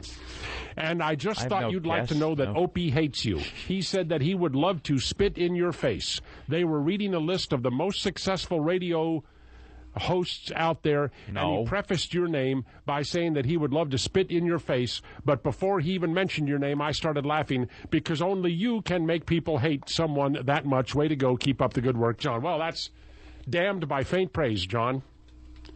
You knew he was talking about even before he said the name, because I'm the only one out there that can make people mad enough that they would want to spit in my face. So, well, there you go. I guess that's making. I guess that's something. Can I ask a question today? Sure. Yes. Am I allowed to? No. Did Neil Bortz have a stroke? What happened to Neil Bortz? He's babbling. I'm gonna I've say, never heard Neil Bortz, for the record, Neil Bortz is an ass. I will write it down, and it is now recorded. What a mush-mouthed, no thinking on his feet bore. I love when other jocks recite what we said about them. Yeah, it is pretty funny. Opie said he will spit in your face. I know, he was reading like a third grader. Right. Opie said he would spit in my face. Spit into my face. If he ever saw me. I've heard better church readings by kids making their confirmation. Neil Bortz stinks. We don't need to know about Bortz. I just want to know if he had Your a stroke. grandson, Neil Bortz. Because he's a talk show host that is doing the serious talk. Yeah. With a mush mouth. You know what I'm going to do? This is my goal. I'm going to hold down Neil Bortz and bite his taint. Oh, yuck. I'm going to pin his legs back like I'm ready to diaper him and then sink my teeth into his older gentleman taint. It's called the old bloody Bortz. That's You're going to give him. Listen to the end, because then he does his commentary on the whole thing, because he's reading, obviously, an email or something. Yeah. And then he's now going to comment about what Once he he's just read. off the email, he's got a riff, and oof. You can make people hate someone that much. Way to go. Keep up the good work, John. Well, that's... All right, so that's the end of the email, right? Yeah. Okay, listen what Now he has he's to on say. his own. Damned Now he's on his own. What does he got? What has he got? What's his comeback? Here's Neil Bortz. Damned by faint praise, John. You knew he was talking... Damned by what? Damned by faint praise. What does that mean, Neil? What does that mean? I don't know. Anthony? Damn the torpedoes full speed ahead. Damned by faint Damned praise. by faint praise. The good Lord He is willing the damned. creek don't rise. He is damned Yeah, break it down for us. by faint praise. So it's almost a compliment that the guy was giving him. If the content of the compliment wasn't so bad. Like the fact that he pisses somebody off and this guy recognized that it was going to be Neil Bortz before you even said it means he's so good at doing that. But is it really a good thing to be doing that? It's faint praise. It's faint praise. So it's almost like the backhanded compliment. Yes. You know. And he's damned by it. He's damned by it. Thank God. We all have our crosses to bear. Thank God we do radio with a smart guy. Yeah. Jimmy. What do you mean? We do radio with a smart guy. How about I do radio with smart guys? Oh, look at that. Oh, was that a compliment? Well, it was a little faint praise. Faint praise. Damned by it. All right, here he goes. Here's his commentary. Praise, John. You knew he was talking about even before he said the name, because I'm the only one out there that can make people mad enough that they would want to spit in my face? Spit in my face? So, well, there you go. I guess that's making... I guess that's something. I guess that's making. I guess that's something. Please, somebody hand me something with words written on it, because when it's just me, I fucking. We gave him a slow pitch there. He had nothing. How about somebody hand me Swing and some a miss. chamomile tea? What a mush-mouthed boob. I mean, no disrespect to Neil Bortz. For the record, Neil Bortz is an ass. Oh, that's right. Jimmy just said that. That was said already. It's in the record. Wait. Yes, it is in the record. I don't know this Neil Bortz. I don't know what he does. Tell me you don't understand a word he's saying. He'll understand, believe me. Let's go to Rob in Kentucky. Hey, boys. Hey, Neil Bortz, he's on an AM station out of Atlanta. If you go to WSB, look at his website, you'll see what he's talking about. He's a fucking jerk-off. Jesus. All right. Oh, thanks for the info. Punching out, boys. All right, let's say hi to Mike in Oregon. Hey, guys, I've been listening to you for about 6 months now. Yeah, sure you have. No, I have. Listen, I actually work Prove for it. a national syndicator. What? I work for a national syndicator. And Westwood One? I can't tell you. Well, I'll tell you what. You read some of the names that are in the top 10 and Premier? those shows. Yeah. Yeah. Well, let's just say there's a morning jock out of Chicago. There's right a now. morning jock out of Chicago. Morning jock out of Chicago. Yeah, and I'm about. Yeah, and I'm about to. Well, you started by saying, "Let's just say." So we're repeating sir, it. I thought you had a bit here. Yeah, no. Look, I just wanted to give you my opinion. Wait, do you want us to repeat it? Do you want us to say it with you? You said, let's just say, and then you started talking. So do you want us to keep doing that, or? No. I'm nervous. I'm sorry. All right, we'll start over. Not over, but just like back up a little bit. Are you nervous? Yeah, I figure that the reason why they didn't probably put you guys in the top 100 is I don't know if XM is Arbitron based. As far as listeners, and that's probably how they compile the top 100. Sir. Bob Edwards they put up there. Bob Edwards was in there. Our own company acknowledges that we are bigger than Bob That's Edwards right. now. He's simulcast to Transylvania. Perhaps the guy that wrote up the list was Bob Edwards' familiar. You know Why are what we that? attacking Bob Edwards? The guy's never done anything to us. He's been nothing nice. but pleasant. And we just trash him. We say hello as he walks by like an apparition. We are just the worst. You always know Bob's around because you get cold. You know what? When I first saw Bob Edwards, I didn't know it was him because he walked out of the door and put his cape up by his face and walked to his car, which was called a Dragula. He hopped in and whipped down the street in Dragula. All right, Mike, get to your point. There's a morning guy in Chicago. No, I'm just saying. I'm just saying that I work for a national syndicator, and I'm addicted to you guys. I listen to you every morning as I drive in. Wait, your company's not syndicated in Mancow, is it? No, I didn't say that. Yeah, see, we're on to you. Emmis? No, it's not Emmis. It's some very obscure syndicate. No, but I enjoy listening to you guys every day. And when I heard you weren't in the top 100, I was surprised, and I wanted to call you and tell you that I listen to you every day. Thank you. Well, mister. Mike, being a radio professional yourself, what do you like about the Opie and Anthony show? Help us out today with that. Oh, you guys are wrong. Jim in Tennessee, what's up? Oh, he's just, you know what? Just a jerk. You are an ass, for the record. Yes, Jim. I don't think you guys realize how many radio people really listen to you guys. I freaking love you guys. I used to work at the radio station in Vegas that carried you. Are you still in radio? Yeah. And are you still in radio, sir? What's that? Are you still in radio? Yes, I am. What do you do in radio? Bill, what's going on? Hey. Talking to Bill from Jersey? Hey, Bill. Hey, I got a quick story for you. You know, Where's Bill? How come Bill's not on the line? Bill? Hey. Hey. Where's Bill? Hello? Hey, Bill, what's up? I'm here. You know, years ago, you talked about program managers. Hello? Yeah, we got you, Bill. Okay. Years ago, you talked about your program guy being next door down the hall, 200 miles away. Years ago, when the government only allowed you to own a couple of stations, the owner was right there. The owner was right there in the station. Right. So I worked in the business in the 60s. I'm probably outside of your demo. But Bill, the program manager was caught with a sawed-off shotgun in his car. Right. And it made the front page of the paper. And this dweeby sales guy went to the owner and goes, "Well, you're going to fire him, right?" He goes, "Hell no." He made the front page of the paper. Everyone's going to be tuning in this afternoon. Right. Yeah. And there was another guy. I bet they were, right? Oh, boy. Did they tune in? That's a terrific radio story. I remember that one, actually. Did they tune in or no? There was another guy in town, and we had a female mayor. I think she was the first female mayor in the country. Yeah. And he got on the air, and he was doing some, long story, and he called her a dumb broad. Right. They pull him off the air. They give him a suspension. Well, the owner was more worried about the advertising he was going to lose. So he puts the guy back on the air about 2 weeks later. The first words out of his mouth, yeah, I still think she's a dumb broad. Oh, wow. So what year did you work with? Was that Johnny Fever? No. Bill. That was Joey Reynolds in Hartford in the mid-'60s. Oh, Joey Reynolds. He was just outrageous all the time. Yeah, he's still on. Hey, Bill. Yes. It says, though, in your comments here, it says, just got XM, love hearing you again. Yes, I called you the first day you guys were on the air in New York. Oh, what do you mean? Wait. What do you mean? The first day you were on the air at NEW. Oh, okay. I called you on the phone, and I said, hold on, Bill. What'd you say? You are such a... Why? People just want to love you. They just want to give some adulation. All right, let's get back to the show. Bobby in Georgia. Bobby! Hey, what's going on, guys? How are you, Bobby?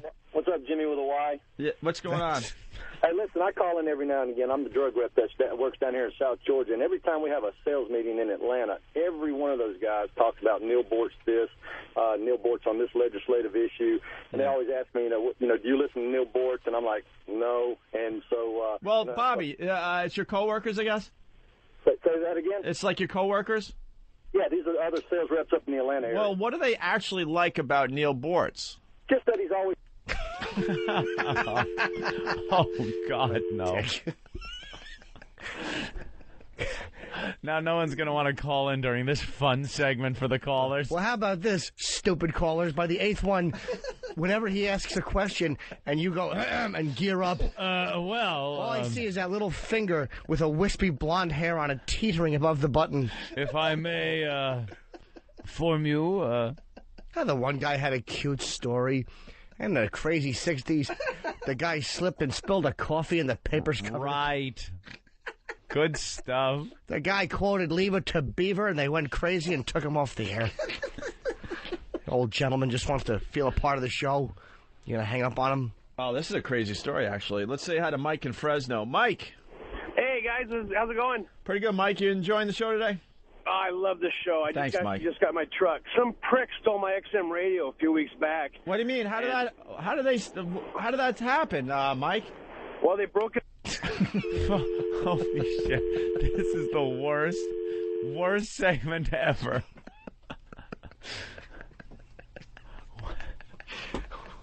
They go right into it. How did that happen?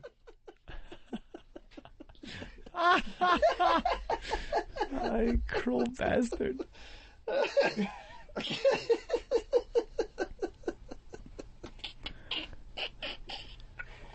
That ain't right. Well, people are trying to figure out if we should attack Neil Bortz's show.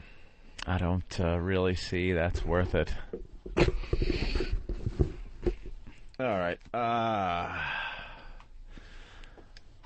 He's probably bothered with pests, but no, you know. Dan. Hey guys! Happy belated birthday, Jimmy. I'm sorry I missed it yesterday. Right on. Yeah, Neil Bortz is a fucking tool. I called it in the show one time and tried. Wait.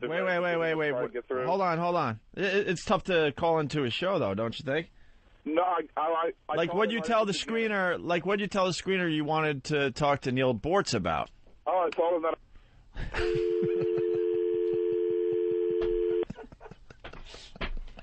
Why do they keep...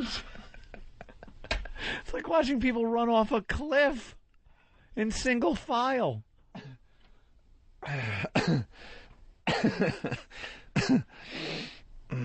See, we finally got good guests because we start treating them nice. Right. Now we're going to get shitty callers because no one's going to want to call because we treat them poorly. I understand, Anthony. Let's say hi to Steve in Yellowstone.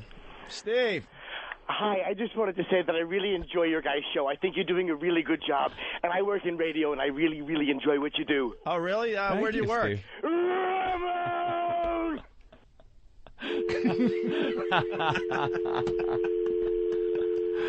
Steve from Yellowstone doesn't usually call unless we have a guest. But Right. All right. Well, actually, it's Whip 'em Out Wednesday, Anthony. It's Whip 'em Out Wednesday, Jimmy. We haven't even described Whip 'em Out Wednesday yet. I'd like to describe it someday, unless you have a caller to do it. No, you can describe it. It's on Wednesday. If you got a WOW, which is Whip 'em Out Wednesday, you will drive your car with a sticker. And oh, God. You flash her can't hang tits up on and them. she'll show you, and you just... And even if you don't have a sticker, you wind up just writing it in your back window with, like, you know... Would be them homemade wild side. A lot of people make them and they enjoy them, and a lot of times that's what you'll do. But if you don't have, you have to send a self-addressed stamp envelope to us. Right. Right away, because that's how you get one. Very good, Jimmy. Okay, thank you. Wow, it's alive and well on Pal Talk today. Yes. Whoa, there's one right there. Thank you, Lil. Actually, Samson, it is Whip 'em Out Wednesday. Samson in Jersey needs help getting his girl to WOW. Samson. Yo, guys, what's up? What's up, man? What's going on? Hey, yay. Does your girlfriend have nice boobs and all that? She's got 34 Ds that you would smile at. Oh, that's nice. That's awesome. So what can we do for you today, Samson? Right now, I already dropped her off, but she's listening. And by the way, If you need help getting your girl to wow, here's how you do it. You go to the gym and you work on your right hook.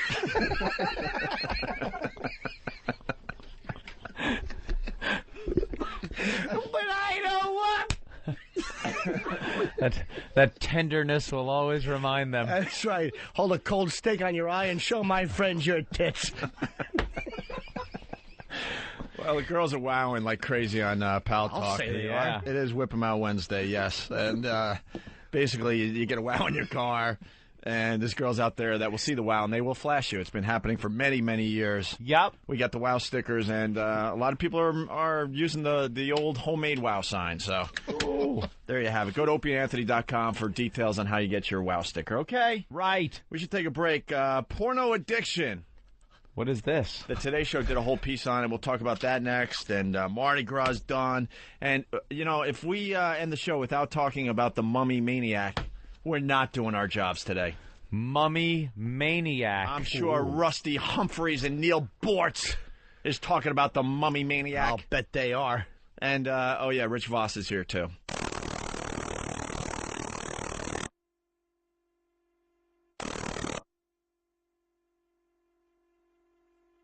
What was that? What the hell was that? Are we on the air, or is that like... That hurt my ears. What happened? It went like... Did they hear that in Radio Land, you think? I think they did. Oh, my God. I just lost my hearing. That was really bad. What happened in there, boys? Unplug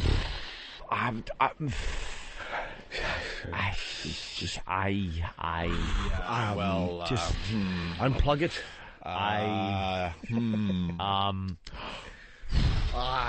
Does anyone know where the circuit breaker is? There's a button. Push the button. Wow.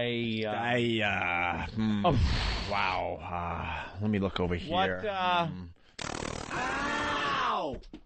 It sounds like kidding me? It sounds and feels like a taser. Oh, E-Rock. It's E-Rock's fault. E-Rock. I had nothing to do with Yes, that. it's your new promo, and we don't like it. Leave E-Rock alone. It's E-Rock's fault. Are we going out over the air? The instant feedback would tell you if... I don't know. Of course it is. No, we're off the air, dudes. Okay, cool. They're going to fix it. Cool. Yeah, you people hearing that on Pal Talk? Well, we're still on Pal Talk, but we're not on the air anymore, so... Yeah. Try it from here. Yeah. I really don't know on that, Jimmy. We're back with the Opie and Anthony program. It's the ONA virus spreading across America. Thanks to this fine company called XM Satellite Radio. I pardon you. Rich Voss in studio. What's happening? Rich. Hey, remember yesterday we were talking about that thing, the teacher substitute thing? Yeah, like 70 years old. The transgender guy reaches his 70s and decides now's the time to get a sex change operation. He was an elementary school teacher, and he wants to get his teaching job back, but parents are outraged because they don't want their kids having to go in there, second, third graders going, like, asking questions. And, at that age, it is a little awkward. Jesus, I just asked you if you remember, that's all. I remember everything about it. I was looking for a yes. Yes. Because we're not going to talk about her. Oh, okay. We know a comic that did that. Oh, yeah, Rick. What? What? An older comic, a big, heavier guy. He must have been in his late 40s. Jesus. He did comedy, then he sold insurance, and then he went back to comedy and He became drove a bus, woman. too, right? He drove He's a bus driver, yeah. And he was an ugly man. So he's like, you can't even imagine him as a woman. He was just a fat, ugly man, and he's a woman now. I haven't seen him as a woman. I do Fat, know him. ugly woman? Does he still do comedy? No, but that would be great. Cause No there's kidding, your it would be sitcom, great. You know, Yeah. or your reality show. Follow him around while he gets his sex change and gets beat up on a daily basis. I don't get it. But anyway. Would you bang him? Would I? Yeah. Like, because it's one of the guys, like, if it was, if it's one of your pals decides to get a sex change, would you bang? Because then you could just go, hey, dude, let me just fuck you. You got the goods? Yeah, would you bang him as a chick? If he was 15, I'd jerk off with him, but I don't know if I'd bang him now. That No, sex you wouldn't. change doesn't matter Well, back then, did it? I saw a stripper once that was so hot, and I didn't even know it was a guy at one point. Like we were at the strip club. I'm going, look how fucking fine she is, and you wouldn't have known. You would have banged her. You wouldn't have known. Always know. Was that 20 years ago? Yeah, it was about 15 years ago. Why? Oh, because you've been sober for 20 years. You're probably all drunk. It was probably just this gruff fucking Popeye-looking motherfucker. That's probably the reason he got sober 20 years ago. Yeah. Like, oh, fuck. Woke up with a cock in my mouth. Right. I thought it was a woman. Anyway, I bring up the teacher because then we had another story about a tranny that worked for the MTA. What did she do again? We got audio of her. She checked payphones. Check payphones. Okay. Yeah, repaired payphones or something. And it's always fun to hear the voice. So we did this story yesterday as well, and here's the audio. A 70-year-old transgender telephone repair worker says she's been arrested 3 times in the past 6 months for using the women's restroom. Helena Stone, who is in transition from man to woman, has been working at Grand Central Station in New York City. She says she was arrested in January by a police officer working for the Metropolitan Transportation Authority. He called me a freak and said I was the ugliest woman in the world, called me a weirdo.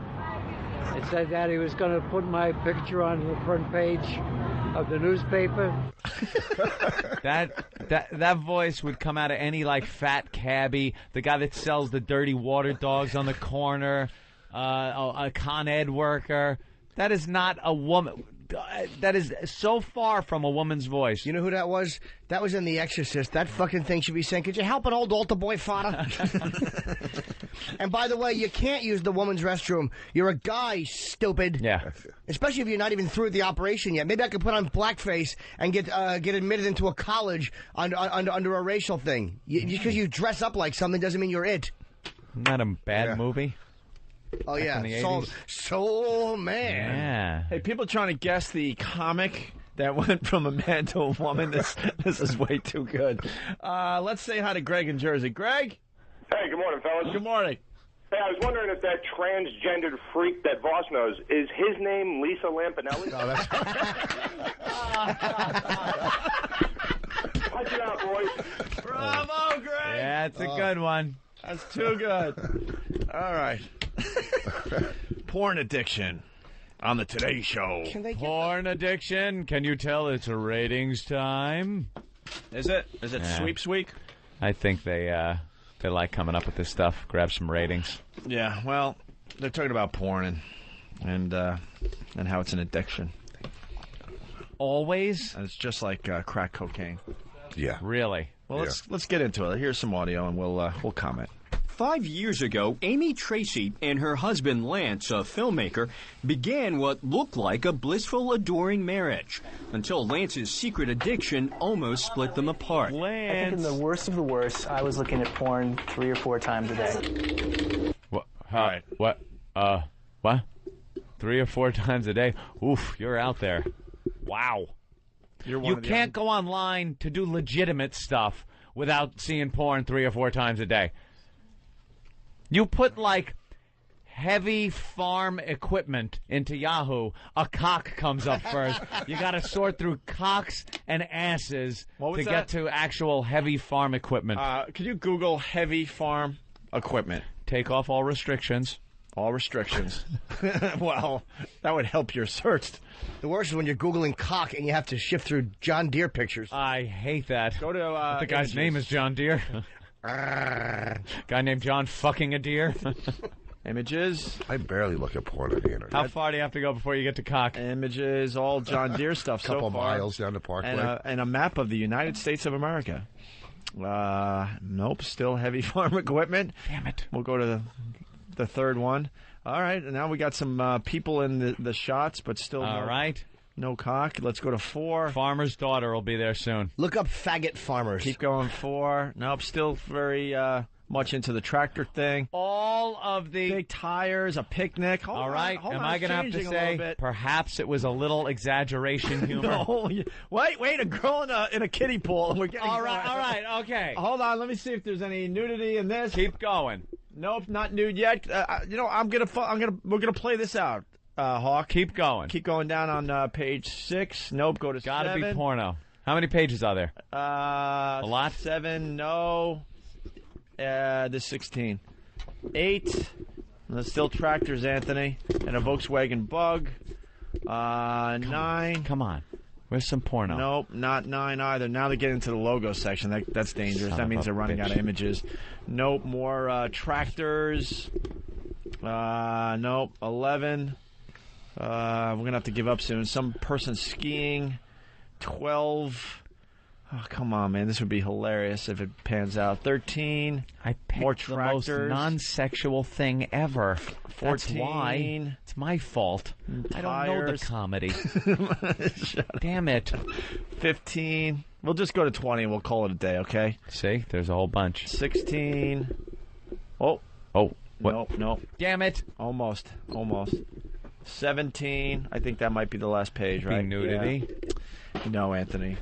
There's no porno. All right, well, there's your safe thing. You were exaggerating. Have your children just look up heavy farm equipment. Okay. Damn it.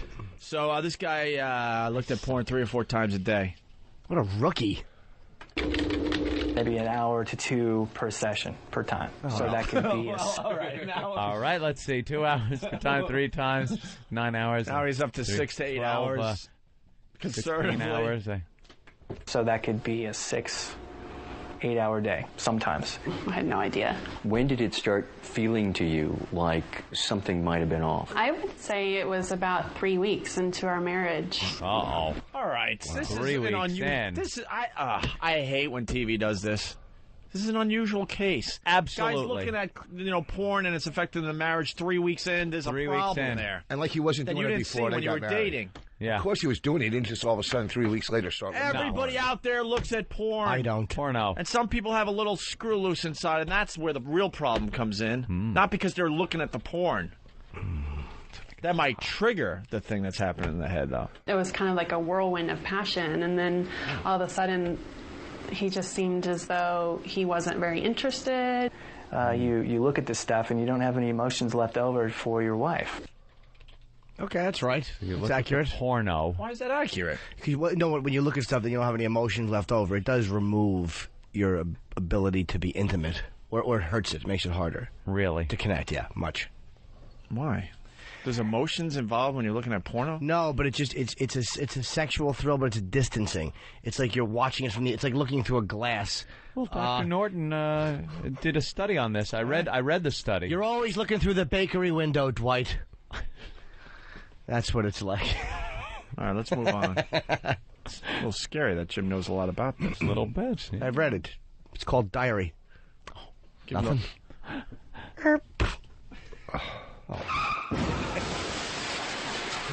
I felt totally betrayed. I felt very unattractive, just not cherished. I felt really hurt. And when I still couldn't stop, then I realized, I have an issue here. Internet pornography is the crack cocaine of sex addiction.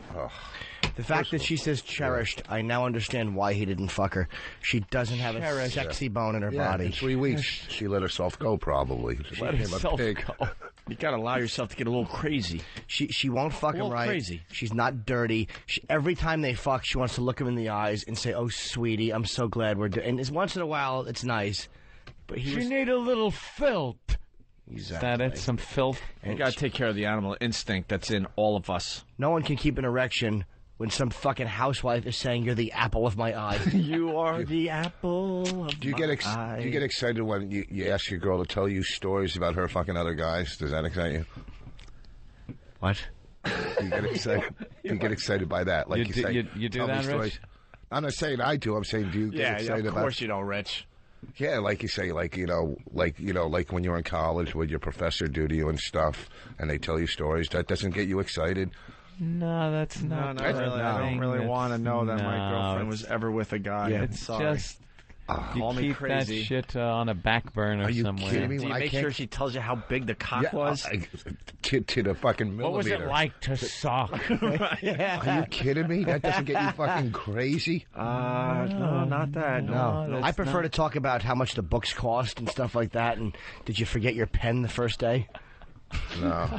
You need some lunch money? Well, why don't you tell us how it's done there, Rich? Yeah. What you want her to tell you. Yeah, what would you ask? Well, like one of the stories, like Like, you know. And be honest. Yeah, You're not making this up for the radio. This is something you've done. I don't make up fucking stories. I told you I jerked off with my friend, or every story I tell you. With either your wife or a past girlfriend. I'm talking about this is past girlfriend. You like. Yeah, past girlfriend. All right, so what does she tell you? Like this one, you know, I'll go, like this one last girlfriend before her, you know, we're fooling around, and, you know, I'm getting semi-hard or whatever, and then I go, so, like, you know, because we were just dating this girl. It wasn't serious. You know, I go, so... Right. So I go, have you banged anybody since, you know, last time I was here? And she'll tell me a story how she picked up this guy in the nightclub and went back to his place. You know, they have to be white, though. And tells me in detail how, you know, and I'll go, you know, did you fucking get on top of him and start blowing him and stuff? And it just drives me fucking nuts. It's unbelievable how good it's... I'm telling you. You know, I sucked them off, and I'm like fucking getting... You know, I tell her to give me details about it. And it's like phone sex, right? Kinda. Right. No, you're right, faggot. Just like that. It's not being a faggot. No, it's not. You're right. When you're watching porn... You need the cock described to the millimeter. Well, no, when you're watching porn, are you watching a guy fuck another broad? Are you watching a guy fuck another broad? Is that gay? But he wasn't just over the house banging your girl and walking out and getting on camera like that. Listen, you fucking cuckold. Voss is a cuckold. It's exciting, man. You hear these fucking stories. Hey, you know, you're a fucking school teacher and stuff. When I was going out with that fucking professor, right? Remember the girl, the real smart one that was a professor I met in fucking Brazil? The real smart one. Yeah. Oh, you know that sexy. Dummy professor? She was sexy. She was really sexy, actually. Before she went out with me, she dated Lenny Kravitz, so, like, I could really follow that, remember? And she came to see me at a fucking club, and I just bombed in front of her. Anyhow, she would tell me stories. I go, tell me about, like, one of your students, you know, fucking banging you on the desk, and I would fucking come like a jackrabbit. Were they true stories? No, but the other ones are true, but just to hear it gets me fucking going. What happened to her? Why'd you fuck that up? She was sexy. She was too smart for me. Hey, we got Teabagger. Teabagger. Yeah. Hey, what's up? What's up, boys? Hey, Rich, I know it'll get you off, so I wanted to tell you about the last time I was banging Bonnie. Oh, go ahead. Would you say she was funny? All right, here we go. Back to the porn thing. So obviously, this is a very serious problem. Do you think just now it's being accepted more as the serious problem it is and has been? The two things that have changed everything is that, first of all, it's gotten to be such a problem that therapists are dealing it. Most mainline therapists are now going to see people with the problem. The other part is that we are understanding so much more about the brain. The internet has really helped us to start seeing how sex can be addictive and as a brain problem. Because a lot of people might think an internet pornography addiction or a sexual addiction in general is really a cover-up for a moral lapse. In other words, somebody who just cannot sort of stay on the straight and narrow, be faithful to his or her spouse, and has fallen victim to this. But it really is a psychological, chemical addiction, correct? Yeah, for some people it can be a moral lapse, and for some people the internet has been a great boon in terms of learning about their sexuality and helping them get rid of shame and what have you. But the fact of the matter is, for some people, it is a problem, a widespread problem, which really just ruins their lives in ways that many people would never be aware of because it's not like it's obvious. The internet is for porn. The internet is for porn. Me up all night hugging me horns, you porn. You know, they go all deep in this. It's about instant gratification. It's quick. You don't have to go through, pick it up, going on a date and all that shit. You just watch it, spank it. It's instant gratification. And been there for years. What's that? It's been there for years. Yeah, but it's not hurting anybody. But a lot of these people, shrinks, know they can make some money off of it, thinking it's a big epidemic. Right. No. It's always been around. Some boobies. Some form or another. Absolutely. Do you think I felt bad when I was jerking off recently as a girl told me she was going to put me in stockings and fuck me in the ass with a strap-on? I certainly did not. Holy shit. I'm begging you. I don't care if that happened or not. Please tell me you just made that up. Okay. See? Could you Mine are say it? fucking words. Could you say, Anthony, I just made that up. Anthony, I just made that one up. Oh, my God. It's something new all the time with him. Stockings? Put you in stockings and fuck you up the ass. Well, with a fake dick. Oh, okay. That makes it okay. Wow, I thought it was weird. Ooh, you scared us for a minute there. Cool. God, I want just part of my soul when this stupid show's over. It's done. It's done. The soul left. Look at all of us. We can look into each other's eyes, and it's just right through the back of the skull. No one's There's looking no in soul mine. left. We're not. I am. Right. There's no soul left. Oh, he's secret. I know. So, anyway. Don't worry, Rich. No one heard that. No one heard that. No, this is sad. But Yeah, I'll I tell you heard. off the air. I heard someone killed themselves. That's all I care about. Who killed himself? No, years ago. Just some. Just say, might as well. No, Oh, no, no. you can't. All right. Let's just say, unfortunately, it wasn't Rich. Would you like to elaborate on this fake story of yours, Jimmy? Well, I mean, let me see. How would this go? When did this happen? Was it recently? I wouldn't remember, of course, probably. Last night? No, last night. It would be. No, Is it within the past year? Oh, maybe. I don't know. I would just never happened, of course. It was in the past week. It might have happened while we were on break. Who are we kidding? No, but if you're like you're masturbating and girl starts talking about something really kinky, Really taboo, right? an area that you never actually went into, it can be something very sexy. about it. Kinky's one thing. Completely outside of your character or something that you would even seem to enjoy. That's not out of his character. That would be... Perhaps that's the problem. Well, that would be something so alien to me that there is nothing sexy about it. It would be the weirdest, awkward, most boner-killing, not thinking about sex anymore, just thinking about how ridiculous you look and how degraded you're going to be. Well, it was... certain things will turn me on with a person because it's coming from a woman. Like, if a woman is so inappropriate or dirty, inappropriate just turns me on. And especially when you don't see it coming and it's real. So if you're talking to somebody, and I'm not into women's clothing. Yeah, I've been pretty honest about what a perv I am. You look like shit in men's clothing. I'm not into women's clothing. Do you have something that'll fit my bust size? The only time I've ever worn panties.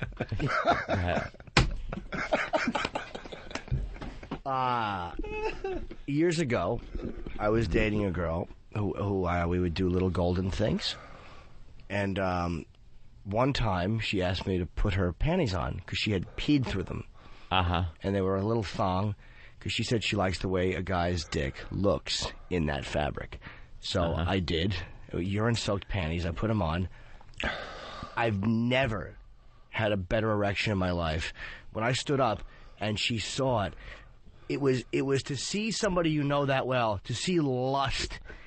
She grabs me with panties on, and panties she had just pissed in, and starts blowing me with the panties on. She's sucking it through them. It turned her on so completely to see my mule like that. Wow. And it was unbelievable. And then, of course, she gave me a head. How is Danny's mom, by the way? She's good. She's like, she kept going, oh, I wish you were black.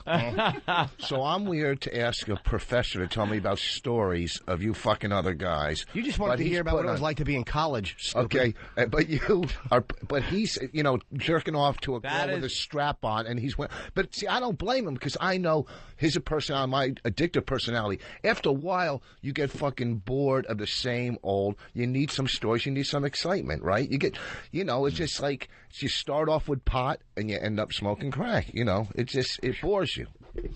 Don't you get bored with the same old fucking and the same old bullshit? You got to get bored with it. Normal people don't, though. Non-sex addicts don't. Like, non-alcoholics don't mind having a couple of beers for the rest of their life at a party. Or a glass of sherry, perhaps. You need an entire bottle of vodka shoved up your ass. That's the difference. I don't like things in my Absolute Norton. I'd like to see that ad. Everclear stuff. I don't like things in my ass. This is the paradox of little Jimmy Norton. Yeah. I can take a 1/4 inch of finger That's it. I told you I had one dumb mistress who was spitting on me. I'm like, all right, go ahead, try to put a strap on in. Because it was so turning me on that she wanted to. But it's not my fetish. It went like an eighth of an inch, and I was like, done. It doesn't... You actually got to the point... Oh, yeah. Where it was tried. Oh, yeah. Where it was... the strap-on was on... She was ready to go. Yeah, while she was spitting. It burns. Once you get in, it just fucking burns. You don't want to do that. You had one in your... No. A strap... Well, what's... You know, a finger or two. A finger or two, Marlon? You've never had a finger in your ass when you're getting blown. Come on. With a little butter put on the fingers. No. Hey, last... I can honestly say no. Last guy out of the studio, can you just, like, turn the lights off? And, I know. Can I leave? Right. The only time I've ever had a finger up my ass was recent. 6 months ago at the doctor's office when I got my first prostate exam. Yeah. Did you keep going back? back? I almost threw up. Yeah. You know, this thing could strike any day, Doc. Any day. We better stay on top of this one. I'm thinking twice a day now, because what if it just starts right after you examine me? When he's putting his finger up, you actually turn around and go, that's all you got? That's it? Pissing me. Pussy. You don't mind tying me up first, do you, Doc? Whoa. Let's go to Jeff in Florida. Jeff? Hey guys, man, love the show. Listen, there's such a difference between kinky and Jimmy. You know, if you're with a chick and you tell her, hey baby, you know, she says, hey, let's get kinky, you're all for it. If she says, let's get Jimmy, you get your shit and you get out. No, Watch sir, it out, boys. you gotta understand, the thing that was sexy about it is I am very dominant. I'm not a submissive in bed at all. But the fact that this was coming from like, if a girl said to me, I'm going to spank you or tie, I would fucking laugh at her. Shut up, you're not. Yeah. You're not. Because it's not my nature. But the fact that it was coming from such a real place with that person, it was like the inappropriateness, the dirtiness of that girl is what turns me on so much. You on. You understand what I mean? Okay. Like most women that are submissive, I love. Trying to understand you. But I like to pull hair. I like to fucking to slap. I mean, again, if somebody likes it. If they don't, I'm cool not doing it. But it's not that I like to hurt women. I love women. But I love the fact that a bright woman, a smart woman, most who are submissives are very bright, smart women, is giving that to me. That, to me, is what's sexy about it. It's her fucking deviance.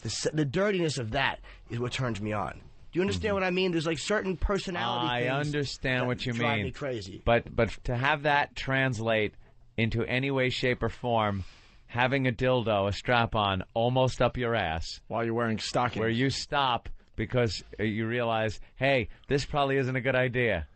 Well, it's not my thing. I would tell you if it was my thing. Believe me, I wish I liked it. It would be great to have that one, too. But no, I don't.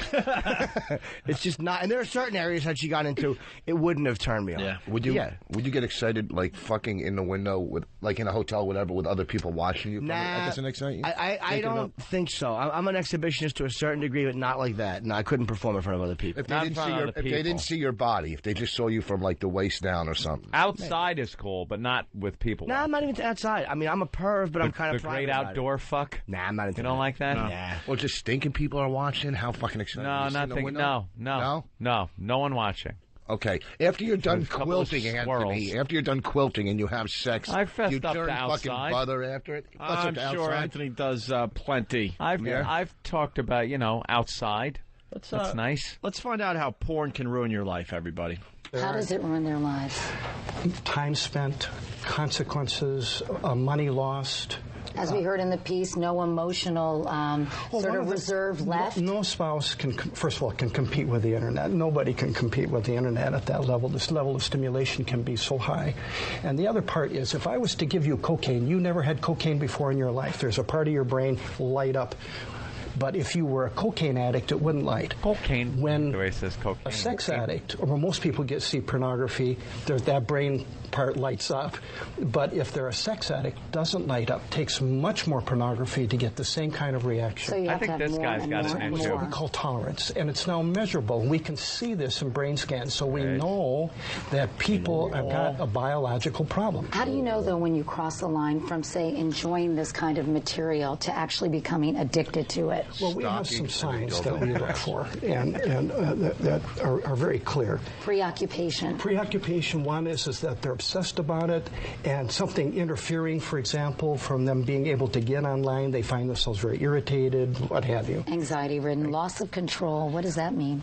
Making promises to yourself you're going to stop because you know you didn't get all your work done, or you're spending 8 to 10 hours a day and you're just not doing what you're supposed to do, and you lose your job. Well, I was thinking we'd goof on this, but that guy, I think, has an issue, though. It's interesting. He's a little too, passionate about the problems. Cocaine?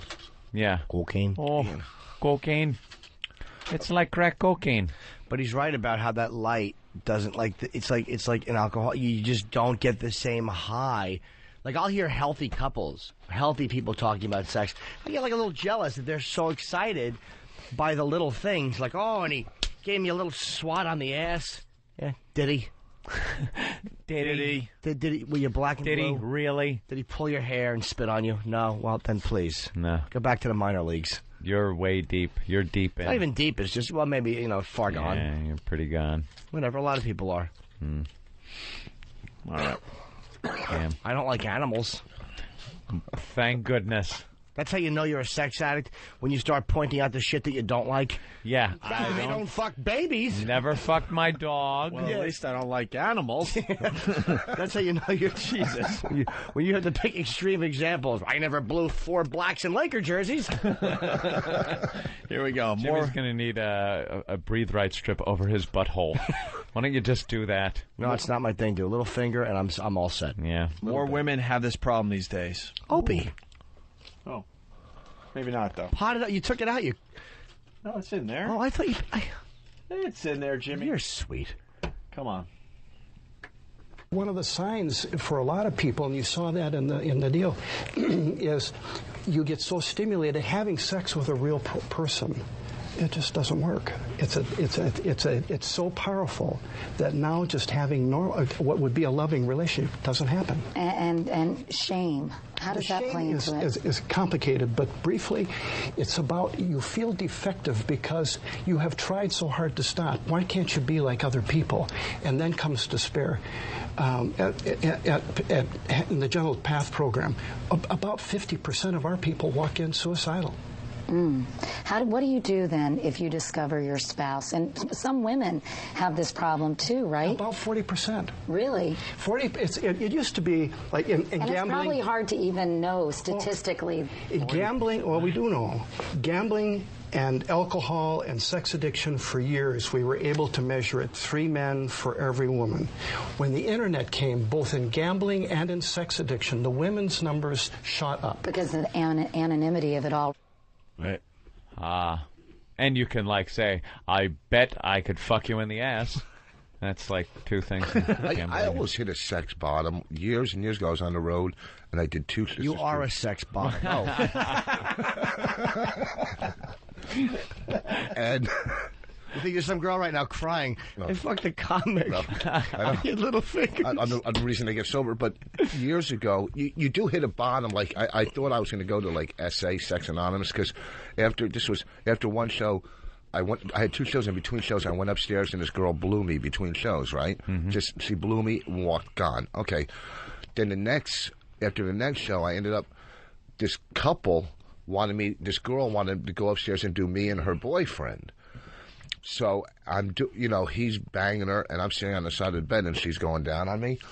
And then after that, she was in the bathroom crying and cutting herself, right? She was cutting her arms and stuff. She was a cutter.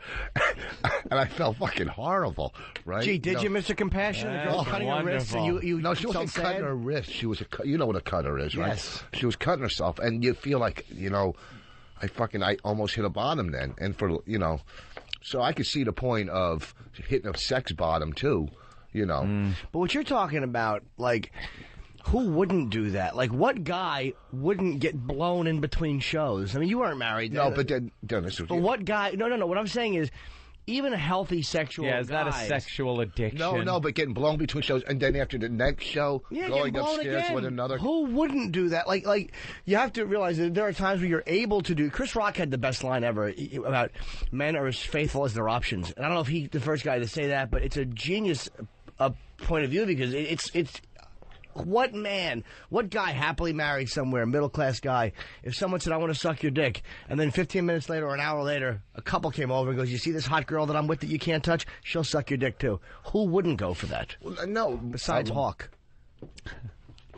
I don't know. Sorry. All right, here's the final clip. Hawk went home with a married couple, and he ate their mayo sandwiches. What the hell is smelling in here? Nothing? It's something cooking. What are they cooking? It's like Chef Boyardee raviolios or something. Who's cooking? Who's cooking what? Who's cooking? Hawk. Go find out. Please find out. The smell is permeating this studio, and it's, you know what it smells like? Vomit. I will tell you right now, whatever's cooking smells like vomit. E-Rock, I give you the power. Fire them. What is that? What is it? Throw it out and fire them. What's cooking? Cheese on a bagel. What? Who's cheese on a bagel? Bruce's. It smells like vomit. How old is he, 11? Yeah, I got a 10-year-old with him. He forgot his peanut butter and jelly sandwiches. Wow, that reeks. Really is smells, awful. Bruce. We love Bruce, though. You gotta leave him alone. I like Bruce, too. I just don't like Bruce's dietary choices. I hate his little cheese-melted bagel thing. Yeah. And maybe for dessert, someone can take a dump on a plate. Jesus, that smells horrible. Why do you want to jerk off? All right, last clip. Norton's hungry, too. I didn't mean that. My stomach is a plate. Let's get through this. Who's I-aming Anthony? Mel Karmazin. Okay, that's all right. I don't think that's you, but you know something? I've pardoned everybody today. I got to get rid of you. No. Give him one pardon. Anthony. He had a cool name. He had a cute name. Anthony, Where is it? No, don't. He might be a new pal talker. He doesn't know the rules yet. He doesn't know the rules. I'll find him. I'll find him. You Joe motherfucker, you I-am me again, I'll kill you. I've pardoned everybody today that's I-am'd me. Boss. Someone's got to take the hit. And right now, it's got to be Mel Karmazin. We're scared. When he's in moods like this, don't tell him you're Jewish. Don't even say anything. I can't seem to find him, and that annoys Make sure me. He doesn't know you're Jewish. Hide the tattoos. Snuck away? Hide the tattoos. What, Jews?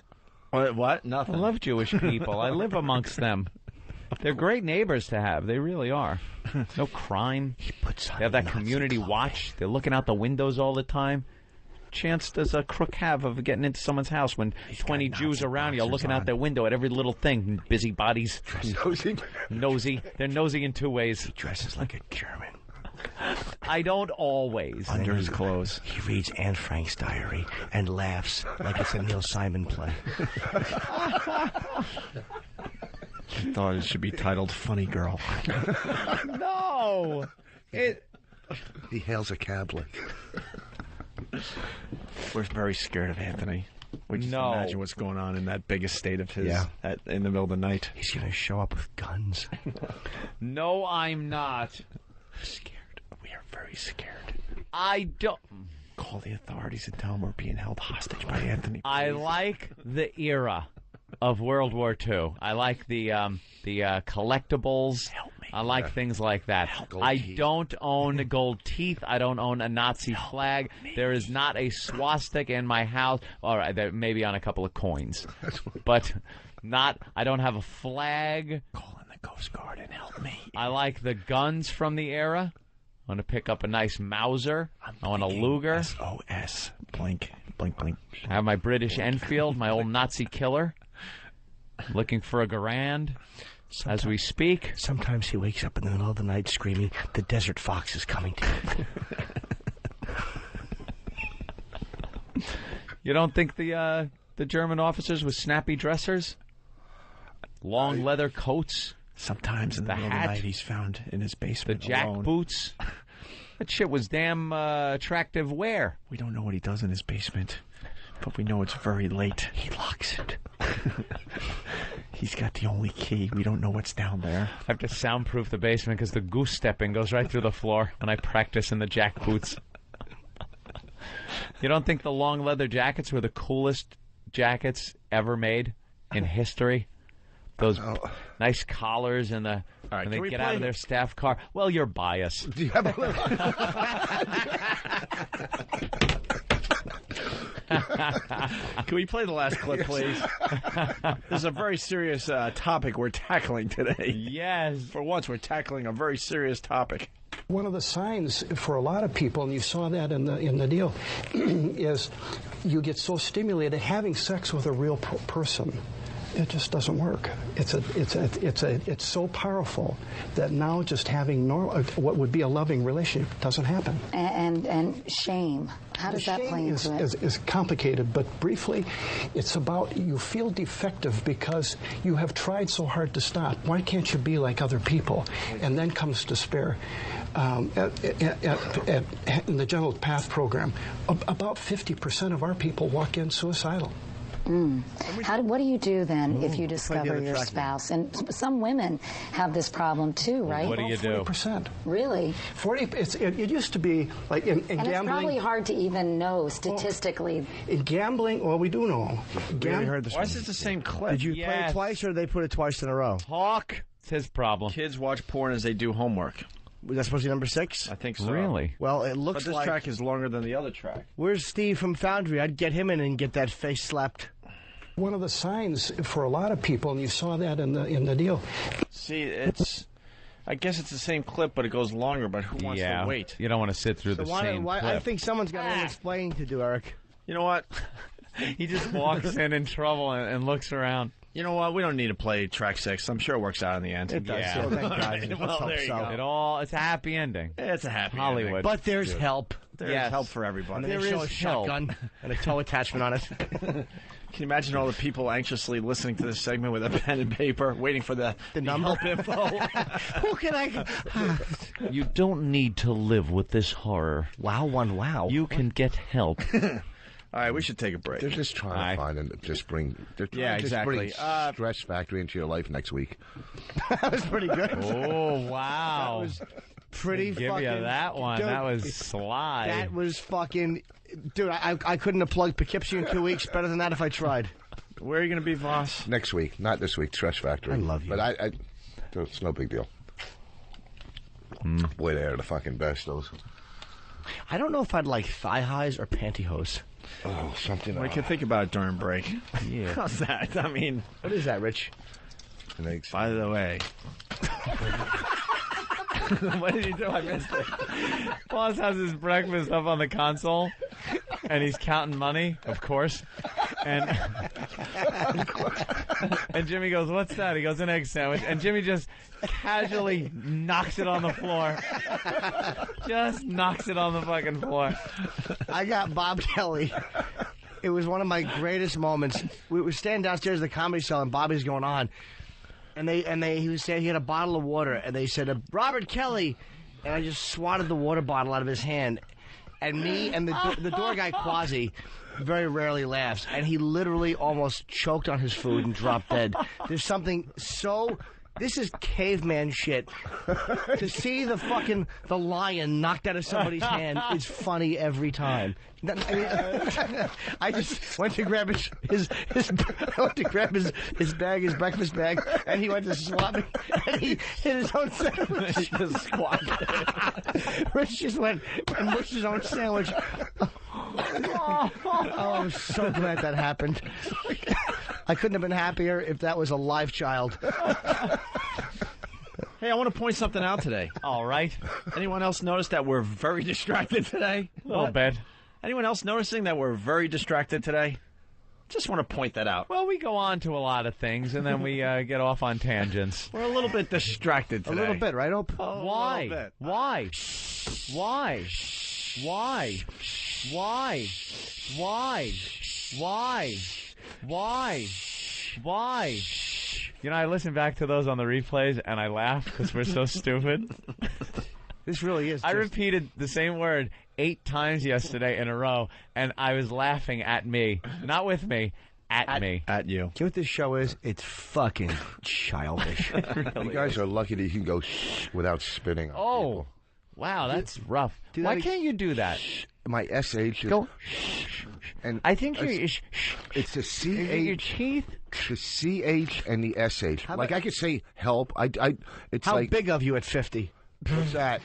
But you can say help. No, I mean the H's just ruined my life, my whole life. Why? What does that? Some lady Even the before other caps some or lady, anything? Some lady. No, it's some lady the other night in the audience said she was a vocal therapist. I was going to say speech, but I would have fucked that up. Yeah. Okay.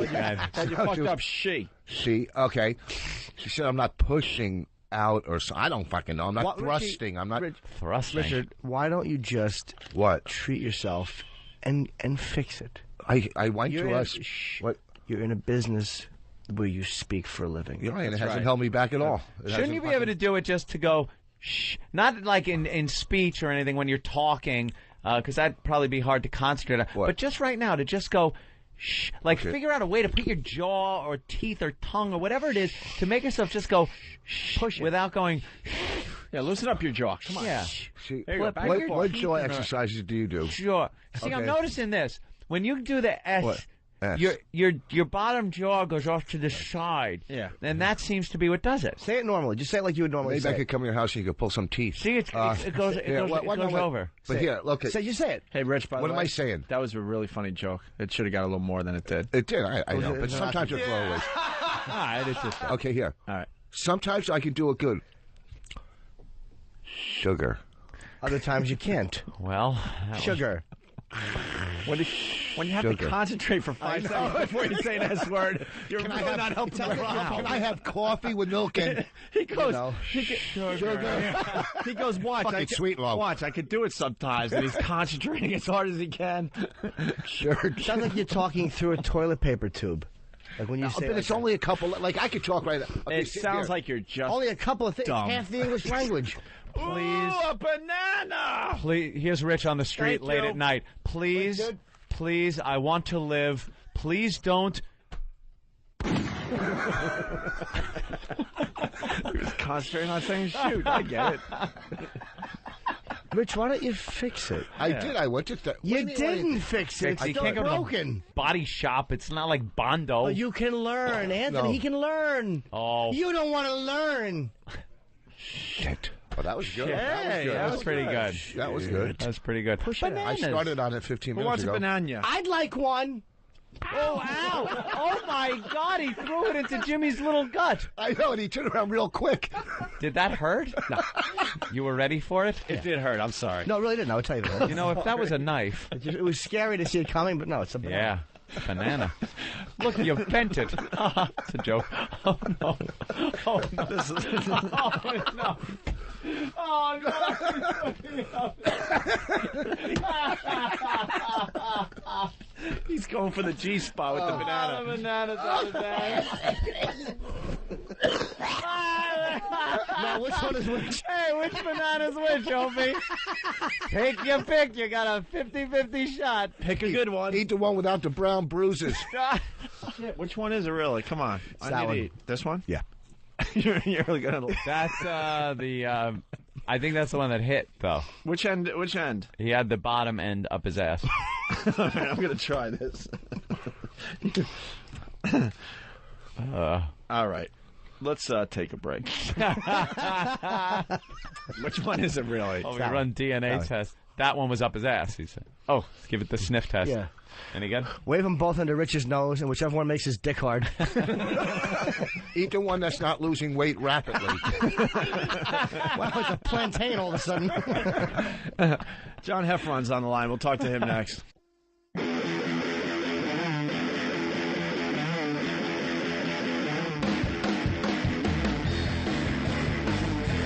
Why did we have to take a break? Say hi to John Heffron, and then we'll tell everyone what happened in the break. Hey, John, what's up? Hey guys, how are you? Hi, Pretty good, man. What's up, Heffron? Not just in LA, up early. Hey, I was listening to you guys. I was on hold. That center path guy. Yeah. You guys were talking about. What happens if you feel no guilt with all that stuff? All the sex, and then there's no guilt whatsoever? Yeah. Then you're a normal human being. Okay, good. You win Last Comic Standing, too. You don't have to cut yourself. You don't have to do anything. You just, you leave, you live your life, then you're a normal guy. Then you're like most of America. Right. Right. It's not sitting there in the fetal position in your shower crying, cutting yourself. Sorry, Jimmy. Hey, by the way, I never cut. You never cut? Good boy. During the break, Pal Talk, the people at Pal Talk were enjoying some fine conversations. A couple things were going on. Anthony got an email from Gangsta Fag. Well, I noticed sometimes this happens. It really pisses you off. Let's say you have 200 emails in your inbox. You've eliminated all the crap on your front page, and it still says you have one email. You got to go through every page because somehow that brand new email is shoved on page 187. I don't know how they do it, but it gets there. Oh, my God. I hate when that happens, actually. It's a pain in the ass. Yeah. It's one of those OCD things where I need my inbox to be at 0 new mail. Nothing new.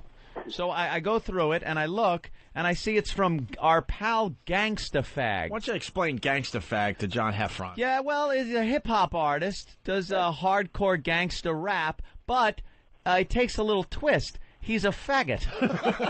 The guy raps about fucking guys, about dick, and about raping loving, guys. sucking dick, and about raping guys, about raping racist white guys. Wow. Things like that. There's one song he has about this businessman who approaches him, very clean cut, and just wants to have sex with a black guy, and then gets completely fixated on him and stalks him and everything. And they have sex in his house while his wife is away on his kid's bed. Oh. Jimmy, stop getting excited. There's another one where some rednecks beat up one of his gay friends, so they all go back, wait outside the back of the redneck bar. When the rednecks come out, they beat him up and then have sex with all of them right there behind the back of the thing. What bigger, what degradation for the rednecks to sit there getting banged in the back. You know they can never go out that back door again together and go, hey, remember last time when those black guys fucked us? and then they wipe their cocks off with a Confederate flag. Now you're getting a little much there. Was there any reason, as my friend always says, don't go there. Yeah, right. You really shouldn't have went there. So I notice it's from Gangsta Fag. And he's got it starting ROFLMAO. Rolling on the floor. Rolling all over licking. floor. Yeah. Wait, rolling on floor. Roll on floor. Licking man ass. Whatever. That's what the always. Licking man ass. Oh. And then it says, should I read his answer first? Yes. It says, I guess that's why some fantasies are left as fantasies. Dude, I can't rape a willing victim. But thanks for the offer. Keep a window cracked for me just in case I change my mind, Twisted G. So you had to read that. I read that and go, what the fuck is Gangsta Fag doing? So I scroll down and I see this is an inquiry email via gangsterfag.info from Anthony, and then followed by my email address. Which is what? Shut up. And it says, now, meanwhile, my email, it doesn't come up Anthony and then my email address. It comes up Anthony Cumia and then my email address. So somehow, though, this guy was able to get my email address and send an email to GangstaFag under my email address. And here's the email I supposedly, and GangstaFag thinks I sent to him. Oh. Dear GangstaFag, my name is Anthony Cumia. I live in Long Island, New York. I have this reoccurring fantasy where you invade my house located in Great Neck and rape me with your giant black cock. No matter how much I pretend to resist. Please stop by sometime. Thanks, Anthony, cute as a puggle, Cumia. Get to that email. That is the email, Jimmy. I thought that was the little voice. And let me warn GangstaFag, just in case he tells, someone tells him where I live. He does manage to get in the house. Are you trying to say that he's going to get a blast to the face? In one way. Than one. Where it says, no matter how much I pretend to resist, my pretending to resist will be to unload every 12-gauge round I have in my pump shotgun into his black face, black ass, and black cock. It will never get near me. That is a warning to GangstaFag. Please, this was somebody's idea of a joke. Sounds like we're at the beginning of a turf war here. A little turf war. Right? I can't believe it, but just now I'm thinking GangstaFag thinks I really sent this. We must get in touch with GangstaFag. Yep. I have to clear this up. Whoever sent this, maybe you want to send another one and clear it up for Anthony. I don't want somebody using my email address. Get Ben to call GangstaFag. So you Get Gangsta Fag. By the way, Michael Harrison still not on our show. Well, what it seems to be avoiding us now. Well, has anybody that we know maybe contacted them? Michael Harrison at Talkers Magazine. Maybe somebody has emailed or called that office and knows him. Maybe somebody we know knows him. We just want to have a discussion why we weren't in the top 100. Yeah, we list think of it was talkers dishonest. in America. Not at the office yet. E-Rock, I don't think so I left my email open because, like I said, the name that appears before my email address isn't the name that appears when I really send one. It's my full name. I have nothing to hide. So you're going to go home tonight and sit in a chair with a shotgun probably. Like, go home, press your SS uniform. Yeah, just it's sit Wednesday. there. So, it's the difference. He does his ironing in the middle of the Monday night. through Friday. Yes. I sit there with no a weapon lights in my on the lap. house. There's You kidding? Just under the moonlight, coming through one of his windows. He sings song parodies and inserts Jew to any word that sounds like Jew. I have no problem with the Jews. I am surrounded by Jews. The neighborhood I'm moving into, Jews. Hitler was surrounded by him, too. Exactly. I love the Jews. We're moving into Warsaw. Just like they say, keep your friends close, but your enemies closer. I love the Jews. Sure The you do. neighborhoods the Jews live in are fantastic. They're not, except, Warsaw, Poland, but that was a while ago. But the neighborhoods on Long Island that the Jews live in are great. They're very nice. And they have, their own police and everything. It's wonderful. You're a bad Nazi. I don't see one black person in my neighborhood walking the streets. Wow, they'd be kicked out. You sound like a bleeding heart now, Anton. I know. The other thing we were talking about during the break. I'm teasing, asshole. And Jesus. And John I get all Heffron would abuse. like to know this. His pal Rich Voss is thinking about tasing his audience. No, you buy a little stun gun, and you never know if someone's going to rush the stage or something. You just want to stun them real quick. Or You want to give them a big stun. Or maybe you could run around like halfway through your set and wake them with it. You guys had to think about it. It was funny right from the beginning. I really was thought, funny. wow, that was a gem. That was a fucking That was a killer good thing. one. All the comics out there, I can't think of one that has come up with the maybe I should have a taser on stage if the audience gets a little riled. Why don't you just do your set from inside the Pope Mobile? You're not a fucking an assassination target. No one's after you, stupid. Except maybe the club owner for his money back. Yeah, he'd be down every day. Bam! Another club owner hits the deck. You know, we saw a tape of you, and we really... Yeah, I was at a club and somebody rushed the stage, and I was talking to my manager afterwards, and he said that some comic got rushed on stage, and the comic smacked him, and that comic got sued, and whoever rushed the stage won the settlement over the dude. Jesus. Yeah. A friend of mine broke his hand punching a heckler in the face in Boston. Really? Yeah. Well, everybody knows the guitar story. Everybody saw that where the guy smashed his guitar over the guy's head. Yeah. Right? And and he got sued. He put 12 stitches in the guy's forehead.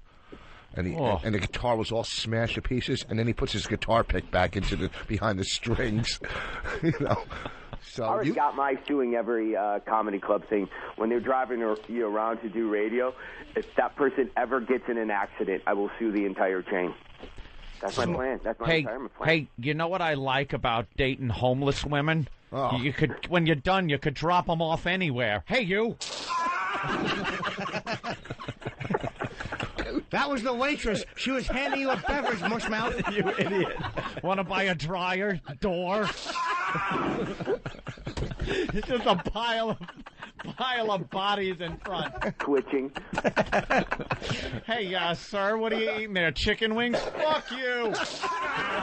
There he goes. I'll have one of those. I'd like to buy a CD. Do you have change for a 20?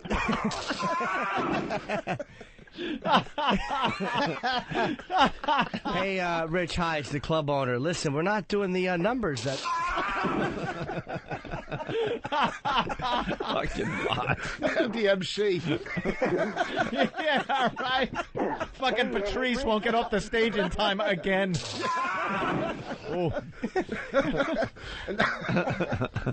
Oh, sorry, Bonnie, I'm going on longer.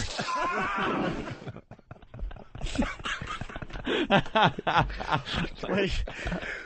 Now tell me about a guy that fucked you. Well, I'd rather not talk about that.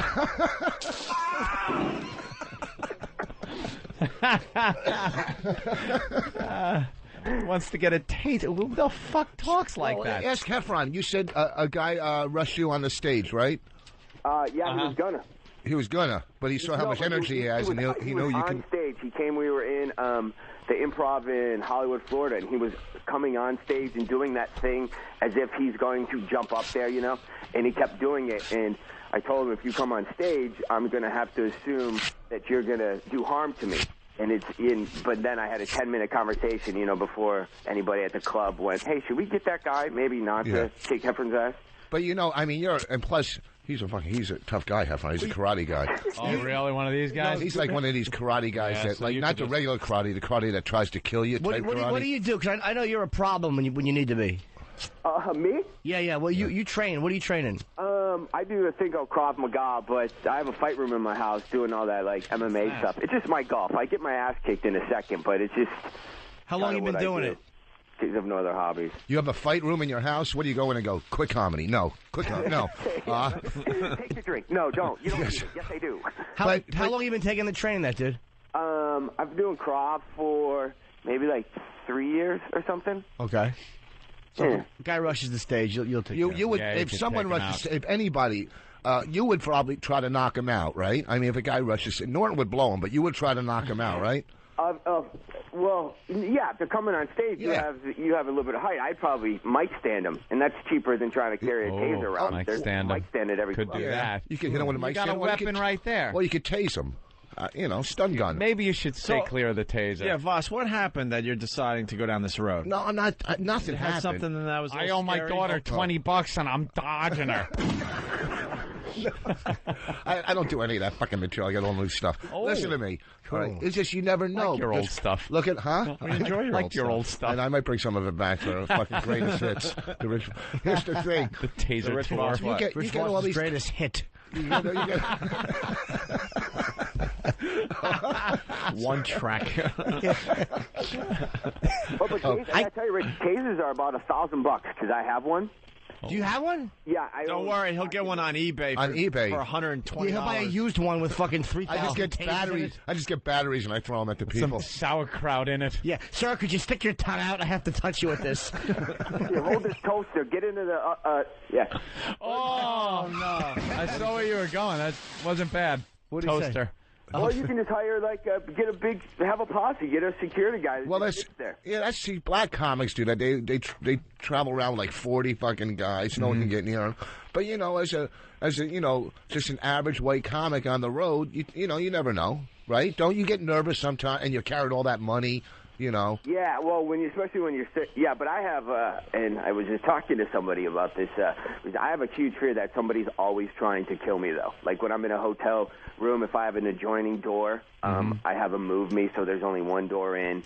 And a little paranoia. I bought these new locks for hotel doors. You slip it in, you open the door, and then you close it, and it does some weird thing that nobody can get into your room, not even the housekeeping with a key. Hey, that's good. Last time I saw you, thought someone was trying to kill you in New York. Remember? Yeah, I have little episodes like that. So, and I've been taking knife fighting classes, which is way more cooler than actual fist fighting classes because you don't have to be in shape. Yeah, but knife, fighting, taser, just get a goddamn gun. Get a pistol permit. In L.A., in Michigan, where I'm from originally, it's a right-to-carry state. And we had somebody around our backyard like 2 Saturdays ago, and that was legitimate. And I can't get one here. I would like to, because I'm trying to decide in the meantime, do I get a paintball gun? Because I can shoot about 150 rounds at the person until I get close enough to stab them? Or do I go Red Ryder BB gun until I can, Right, just unload a few to his face until you can stab him. Yeah, right? I guess comics travel until you can't travel across state lines with guns, so that would be a problem. Well, I guess if you have a carrying permit. See, I got turned down for a gun because I didn't realize when I got arrested, I didn't tell them. Yeah. And then they do the background check and stuff. You didn't tell them? Everything on the form say disclose everything, traffic tickets they want, everything that's ever happened. Yeah. I guess a former crack addict trying to get a gun legally. I don't think they like that in the background. It's just, I don't know. All right. John, what are we promoting today, by the way? Yeah, I was just enjoying the show. What am I don't know why I'm here. Oh, I'm in Boston, I believe. Oh, okay. I'm At in the Connection? Boston, this whole week. Oh, that's Comedy fucking- Connection? Yes, yes. Fucking fun, man. When are you going to be in New York again? We love when you come by the studio. Yeah, I was bummed. One of you guys were sick last time I was there. Oh, shit, I had the flu really bad. And you had, like, Gene Simmons was going to be on the same exact show that I was going to be, and I was Yeah, we were going to be part. This is what sucks. We were going to be part of his TV show and everything, and I had the flu really bad. I was secretly happy because I wasn't here and I would have missed Gene and been very hurt. I had 2 nights in a hotel that week that I was coming in with Heffron. Hey, are you doing I fucked anything it up for everybody? What are you doing for Last Comic Floor? Are you doing anything for Last Comic Floor? No, I can't. I have a deal at ABC now. How'd you get that? Yeah. Cool. So I do nothing. Hey, so they're bringing Last Comic back? Yeah, I'm hosting it. There's a new host, I think. Yeah, Who's there the is new a new host? Bob and Ross are coming in. I just don't know when. We talked. I thought it was going to be a couple weeks ago, but it's been pushed back. So I'm going to ask them. I just don't know when. They're coming in next week. Oh, is it next week? Okay. Yeah, we're doing. Is Jay Moore part of this project? I don't believe so. No, he's totally gone. Wasn't it his idea, or he had a part of the action, or something? Well, I heard they were suing him because he gave away the name or something like that, like Alonzo. What on Last Comic 3? I don't know. They probably paid him off for paying him to do it. I mean, Jay said he quit comedy, so he can't do it, right? Didn't he say he quit comedy? Yeah. All right.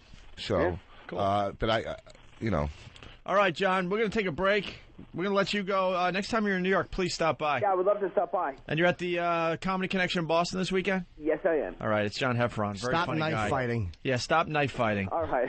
All right. Bye, Thank you, Angel. John. I'm a big, arrogant, big mouth fucking asshole, right? You are rough, man. And I don't fuck with ugly bitches. Patrice just keeps his women in line, man. A good relationship is always one where the girl is a little bit insecure. That is some philosophy, man. Bitch management. A happy man is a happy relationship. With Patrice O'Neal. Introducing a brand new relationship special featuring comedian and host of VH1's Web Junk 20, Patrice O'Neal. Saturday, March 11th from 8 to 10 p.m. Only on XM 202. A happy woman is a miserable man. But women don't even know how they want to be treated. They're goofy.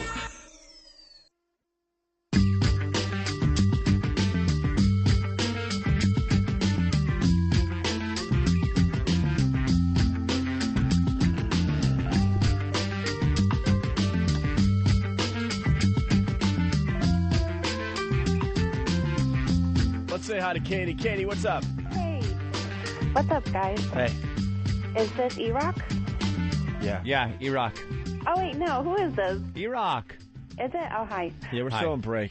I was calling for a last-minute pardon, if I could. I don't know who banned me last night from Pal Talk, but I was hoping. I was just on there. It was my first night on. I had a few drinks, and I clicked on. They were like, I was looking around. I watched that Tostito girl, and she's doing some amazing stuff. I was really having a good time, and I was in O&A's room, and they said, anybody new, raise your hand, and frickin' I got banned. And now my husband's all pissed off at me because I was using his account. Oh, and boy. so- Wait. Katie? Yeah? Were you in the Opie and Anthony fan room? I was. Okay, see, I have no control over that room. No one here has control over that room. It is a separate entity from the Opie and Anthony live room, which we put on here on a daily basis. Okay. That one is run by, I don't know. Why'd they boot you out? For what? They're harsh, man. I don't know. Oh, God damn. Fucking boss. Oh, my God. Jesus. I'm going to stop. Show the Pal Talk hat. No, Right up to get the fuck away from me. Go in the office and show it. He's not fucking coming near me. Go ahead, go over there with that. Yeah, go over there. No, get the fuck away from me. Go. I swear to you, I'll drench you with water. Go. I'll fucking, Go. I'll spray water all over you. I'll spray water all over Where you. you going with it? You guys Go to the office cam. No, I There's a checked camera out in the office cam. This cam. The office cam is up. This cam. I swear I'll spray you with fucking water. I will This cam. spray you with every bit of fucking club soda in here. Anthony's using Get Canada that Dry as a fucking weapon. snot out of here. What do I do? Get the fuck away from here. Don't even get over here. Get a Stay picture. away from me. Look at Voss's booger. Stay away from me. Get Holy a fucking shit. picture. Put that in the fucking garbage. Wait, Don't show the camera in there. Wait. They didn't get a picture yet. Get a close. Go to the office cam and show it to them. No one checks out the office Everyone checks out. They punch up both cameras. All right, go to the office cam. Go to the fucking office. Don't come near me. Don't come near me. Don't come near me. Don't come near me. Don't come near me. I swear I'll All right, go to the office cam. Danny's waiting. What would you have done if I grabbed that and ate it? All right. Fuck. Rick, Jesus. Rich just pulled a booger out of his nose that's got to be 4 inches long. It was the biggest. Here, it's on Ope Ant 1 is the office cam for those on Pal Talk. Ope Ant 1. Look, Wait, where is it? Look at the other camera. I am looking. The thing that looks like the Loch Ness Monster, that's fucking Voss's booger. No, it must not be updating or something. Oh, God. No, tell me. No, I saw the whole thing. No, tell him to hold it. Your thing is fucked up. Yeah, hold it You up. held it there for a while. I didn't Sick see motherfucker. it. I swear to God, I didn't see it. $20 to anyone that eats it. Oh, my God. So you're really delayed. Yeah, God, I can't even look at it on video. He pulled that out of his fucking nose, sitting there like a dirtbag. Hold it up, Rich. Rich, hold it up. And for the people that don't have Pal Talk, we got a picture that will be up on opienet.com. God damn it. Dude, I give, how much do we give any of the interns that eat it? Ah, come on, I can't even fucking. Oh, my God. I can't even plenty play of money. like I got So don't throw that out. Any of the interns need money? I dreamed of the day that this would happen. Wait, leave it there. Give one of them. It's only a It's booger. amazing that it's not disconnecting. It's just sitting there like... it can hang out there. It's stalactite. It should be on a cable. It's like a bungee cord, man. Dude, it's got it. Look at Look, Anthony. It's not. Shut up, I see it. How would you like that to brush against your lips? Suck it down like a slug. Imagine if by accident gets in your mouth and What am I stuck on doing your with gums. this? Yeah. What are we doing with this? Okay, we're going to get an intern to eat it. We're going to get an intern. No way, don't. Shut up, don't. Shut up yourself. I got $100. I got $100 for an intern that eats that. 100? Wait, get a video camera. I know. Get the camera, you fucking Lebanese creep.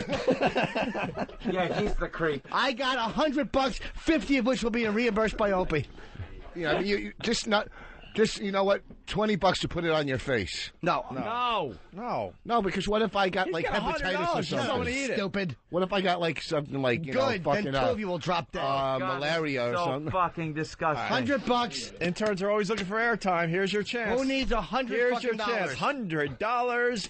$100. No battery. Great. Okay. Get the No battery in the Steve's cam. Oh shit, it's spinning. Don't let it It's drop like onto the tetherball. counter. All right. All right, we're getting video of it at least. Here, face the camera. Oh, Rich. God damn it. Put Is that that on? fucking thing in the garbage, you fucking... No. Wait, you just about put it in your Yeah. mouth? Look at, Touch with your tongue. what's it like you're living around Jews now? Wait, if you let it, here's what you do. Snot If you like close that. your mouth around it, but don't swallow it, that's, I think, $50. Dude, if he does this, No, he won't eat it. If you put your mouth around, if you just lock your lips on it, I think this might make me puke. shut up. Hold on. What? No, not to eat it. I'll give you $100 to eat it. $100. Where's eat a booger. Alligator Arms? What about him? I don't know. He doesn't want to? $100 We to have eat no the takers? booger. I thought Bill was going to do it. $100. What does it eat? Look at that. Look at Ben Franklin. He wants more than. How much do you want to eat it?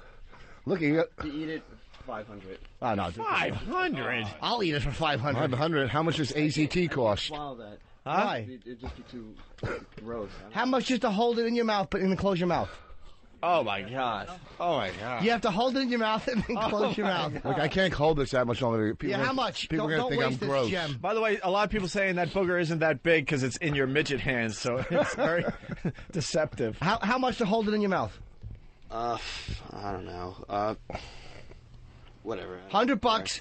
You don't have to swallow because you do a lot of stuff. $100, but you have to put it in your mouth and hold it in your mouth, and then you can spit it out. It's only a booger. It's not. There's nothing. $100. Oh, my God. It's getting longer. How much you make an hour? How much you make an hour? 0. Okay, well then this is for a lot of hours. No one $100 else? fucking dollars. No man. takers? Oh, look at it. And it's. You smelled a homeless hooker ass. Yeah, you did. That's I right. have to touch her though. All you got to do is hold it in your mouth. You pull it off that thing. you hold it Everybody's in your cringing mouth. on Pal Talk. Oh, come on. Fucking bunch Everyone of has girls. their hands up to their faces. Nathaniel, Fucking. I'll get you on at Caroline's. Oh, look at that. Oh, there. Get you a gig. Open it for Paul Mooney. I'll get him to do a guest spot with me next week at the Stress Factory. Wow, you want to perform for 6 people? Anthony just went to his safe place. I know. Believe me, right now he's eating cotton candy on a Ferris wheel. I swear I can't even look. I'm just looking. Come on, what do we got? A bunch of girls around here? I'm looking at the Show camera Anthony. view. Show No, Anthony. get the Show fuck Anthony. away. I see. Show Anthony. I swear to God. Get away from me. Fucking Get away Rick is from holding me. us all hostage with his book. All right, everybody, back up. Yeah, put the money in the bag. Screw the stun gun and the taser. Just pull one of those babies out. No one's going to be rushing the stage. For free. Huh? Well, I'll give you 20 for that. What's Just he to gonna do? he'll touch you with his tongue for free. I'll give him 20. 20. Will you give him 20 for that? That's $40. Touch it with his tongue. That's All right, fair. look, all I'm thinking about is the show. It's got to be closer to the camera. And I hate the thought of that I'm even fucking bringing Anthony, this why up. don't you move the This camera is for closer? you, Yeah, motherfuckers. Why don't you move the camera closer? It's all that you can That's do. stretched as far as You know what? Then Rich better go over there. Go closer. Go over there on the other side of Jimmy. If you come any closer, even as a joke, I swear to fucking God, I will squirt you with this and run out. You will not fucking see me until tomorrow morning. I swear. Oh, there's a I'm real, not fucking There's joking. a real threat with 4 minutes left of the show. Yeah. Oh, no, Ant. You going to run out while the fucking Pac-Man music is playing? All right, hold on. Let me direct a little here. All right. Please. All right. Get the camera up. Oh, my God. Got to be in the right position. Rich, get closer to the camera just It's so they really can see lagging. the bigness of this thing. Get the fuck away. Right. Hold on. Just hold it there. Hold it there for a second. Hold it there. Here's hold it how there. sick I am. Hold it there. He lunged at the camera, and I winced. Bill, do it. You got the camera on it? There it is. It's right on it. Don't move the snot. Here it is. Wait, oh, my wait. God. How about Bill has his... Don't hold it up. You're moving out of the camera frame, fucking Voss. Stay right there, Voss. Get it down a little. How about Bill gets his head on the counter and you just dip it into his mouth? And Now I'll have to rearrange the entire fucking Look at it. He's shot. going to lose it. He's going to lose it. He's going to drop it. Ready? All right. Wait, is the video rolling? Everything where...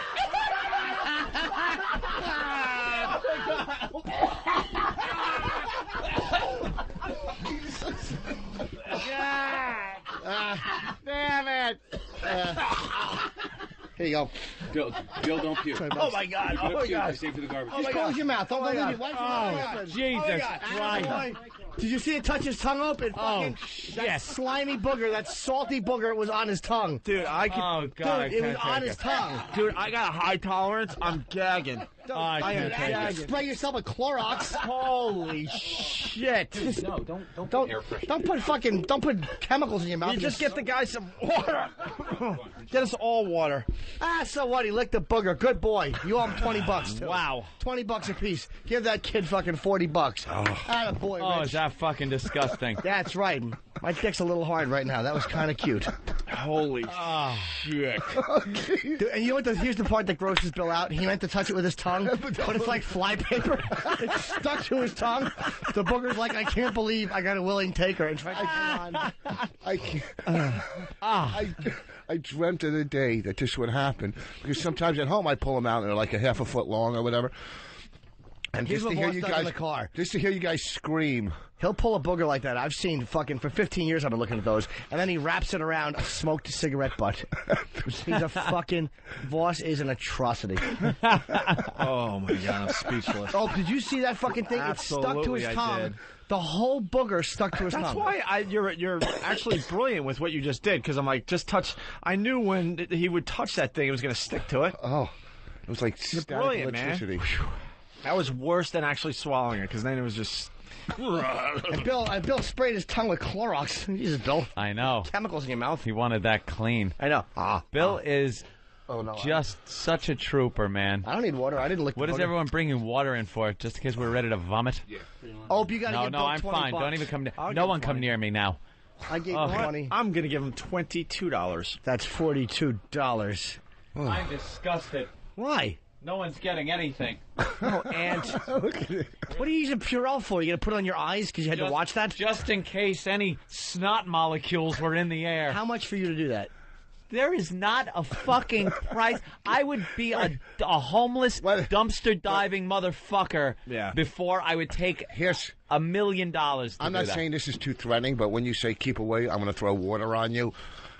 You know, I mean, you got guns and shotguns and stuff. That's how freaked out he was. Anthony was so base at that point. He was threatening Rich with Canada Dry. I know you probably wouldn't want to get wet. I know. I was hoping that my first shot of squeezing this would hit the booger. That's what I would aim for, thus disarming you. I was hoping for that. Thus then. Anthony was so freaked out. I'll honk this horn at you. And then I wanted to make sure he was getting the message. So I had the authority thing going. No, you will not drop the booger. Drop it. Drop the booger. You don't need a stun gun. You pull one of those out of your fucking nose, the entire audience is leaving. I said that already. Did you? I couldn't tell. I was in shock. I couldn't hear a thing. Yikes. I say we get This turned into a prop comic, I know. What is it? Oh, yeah. Your body is the greatest fucking tester of men. Your fucking ear. Let's go to BCH from Whackbag. BCH. Hey, what's up, boys? I got a quick wit that I learned. Oh, okay. I learned that when Anthony goes trolling for Black Cock, he only uses his first name in emails. Yes, we did learn Very that. important lesson. Adam in North Carolina. Bastard. Adam? Yeah, I got a what did I learn? You don't have to be that smart to play basketball. Punching out. All right, Rob on Long Island? Yeah, why do you think so many... Hey, what's up, guys? Hey, Rob. Yeah, I learned that Opie will hang up on me before I tell him what I learned today. Punching out. I have what did we learn? Yeah? Yes. I learned that Opie should have hung up on that guy. Yes. Let's go to Leo in Jersey. Leo. Hey, what's up, boys? Hey. I learned today that retard's favorite snack is lead paint chips. Yes. Tim in Iowa. Tim. Hey, what's up, fellas? Hey. Hey, I learned today that Anthony's afraid of the booger man. Yes, he is. Yeah. Watch out. Hey, by the way, we forgot to mention the Mummy Maniac. Oh, yeah, on the loose. Well, this story's got some legs. Yeah, so They're gonna I guess be, we can talk about it tomorrow. Looking for the Mummy Maniac. Are they talking serial killer? Yeah, they think it's a serial killer. Has killed once, could kill again. They're very frightened. Ooh, the Mummy Killer. What a bad boy he's been. Here's where the SUV front comes page of in. the paper. What do you mean? That's what we're getting. Law and Order SUV. Mummy Maniac on the loose. I bet you it's going to be Mummy Mania soon. They'll all be wanting to be like the Mummy. Everybody be in the bands. I'll do the Mummy. You tape up your dance partner, throw her on the floor. The latest craze. Sicko. There's E-Rock on Pal Talk. We rarely get that view. Would you like to see somebody drink that booger in a glass of water? No. Like just suck it down like an oyster? No. Wow, that one was rough. You almost threw up. I've never seen your face that distorted. It was so fucking disgusting. There's a lot of guys in suits here. Why? reason for it. Why? Hey, look at that, gentlemen. Hi. There's a sight you don't see every day. Hello. Oh, my God. Let's say hi to JJ. JJ, what's up? Hey, man, I learned Bob doesn't need a taser to protect himself on stage. He's got boogers. Thank you, JJ. Very good. Let's go to Tito in Atlanta. Tito. Jimmy's on Pal Talk. What I learned today's show? Yeah. Oh, he got you. Oh, no, here goes Jimmy. Look at his boyish behind. That's a 9-year-old boy bottom on a grown man. What'd you learn? I learned that Ope and Ant both want to fuck with us. And I learned that Voss wants a girl to fuck it so he can hear about it. Matt in Buffalo. Matt. And I learned Hawk wants to put mayo on it and lick it. Some of you guys heard Voss say Law and Order SUV. Yeah, you Did he say Law and Order SUV? I didn't even catch it. Holy shit, see? I completely distracted with the booger. The booger is like kryptonite to me. I couldn't do anything. SUV. Stupid. Boss. Flying standby. Hey, what's up, guys? Always good for one. Today I learned that Anthony thinks the Diary of Anne Frank should be called Funny Girl. Yes. Yeah, I like that one. Hey, Ron and Fez are next. Yes, they are. Hey, Fez. Boss, quick plug. You got 5 seconds. Dress Factory next week. Thursday, Friday, Saturday. 545-732-545. Ha-ha. For tickets. Thanks, Voss.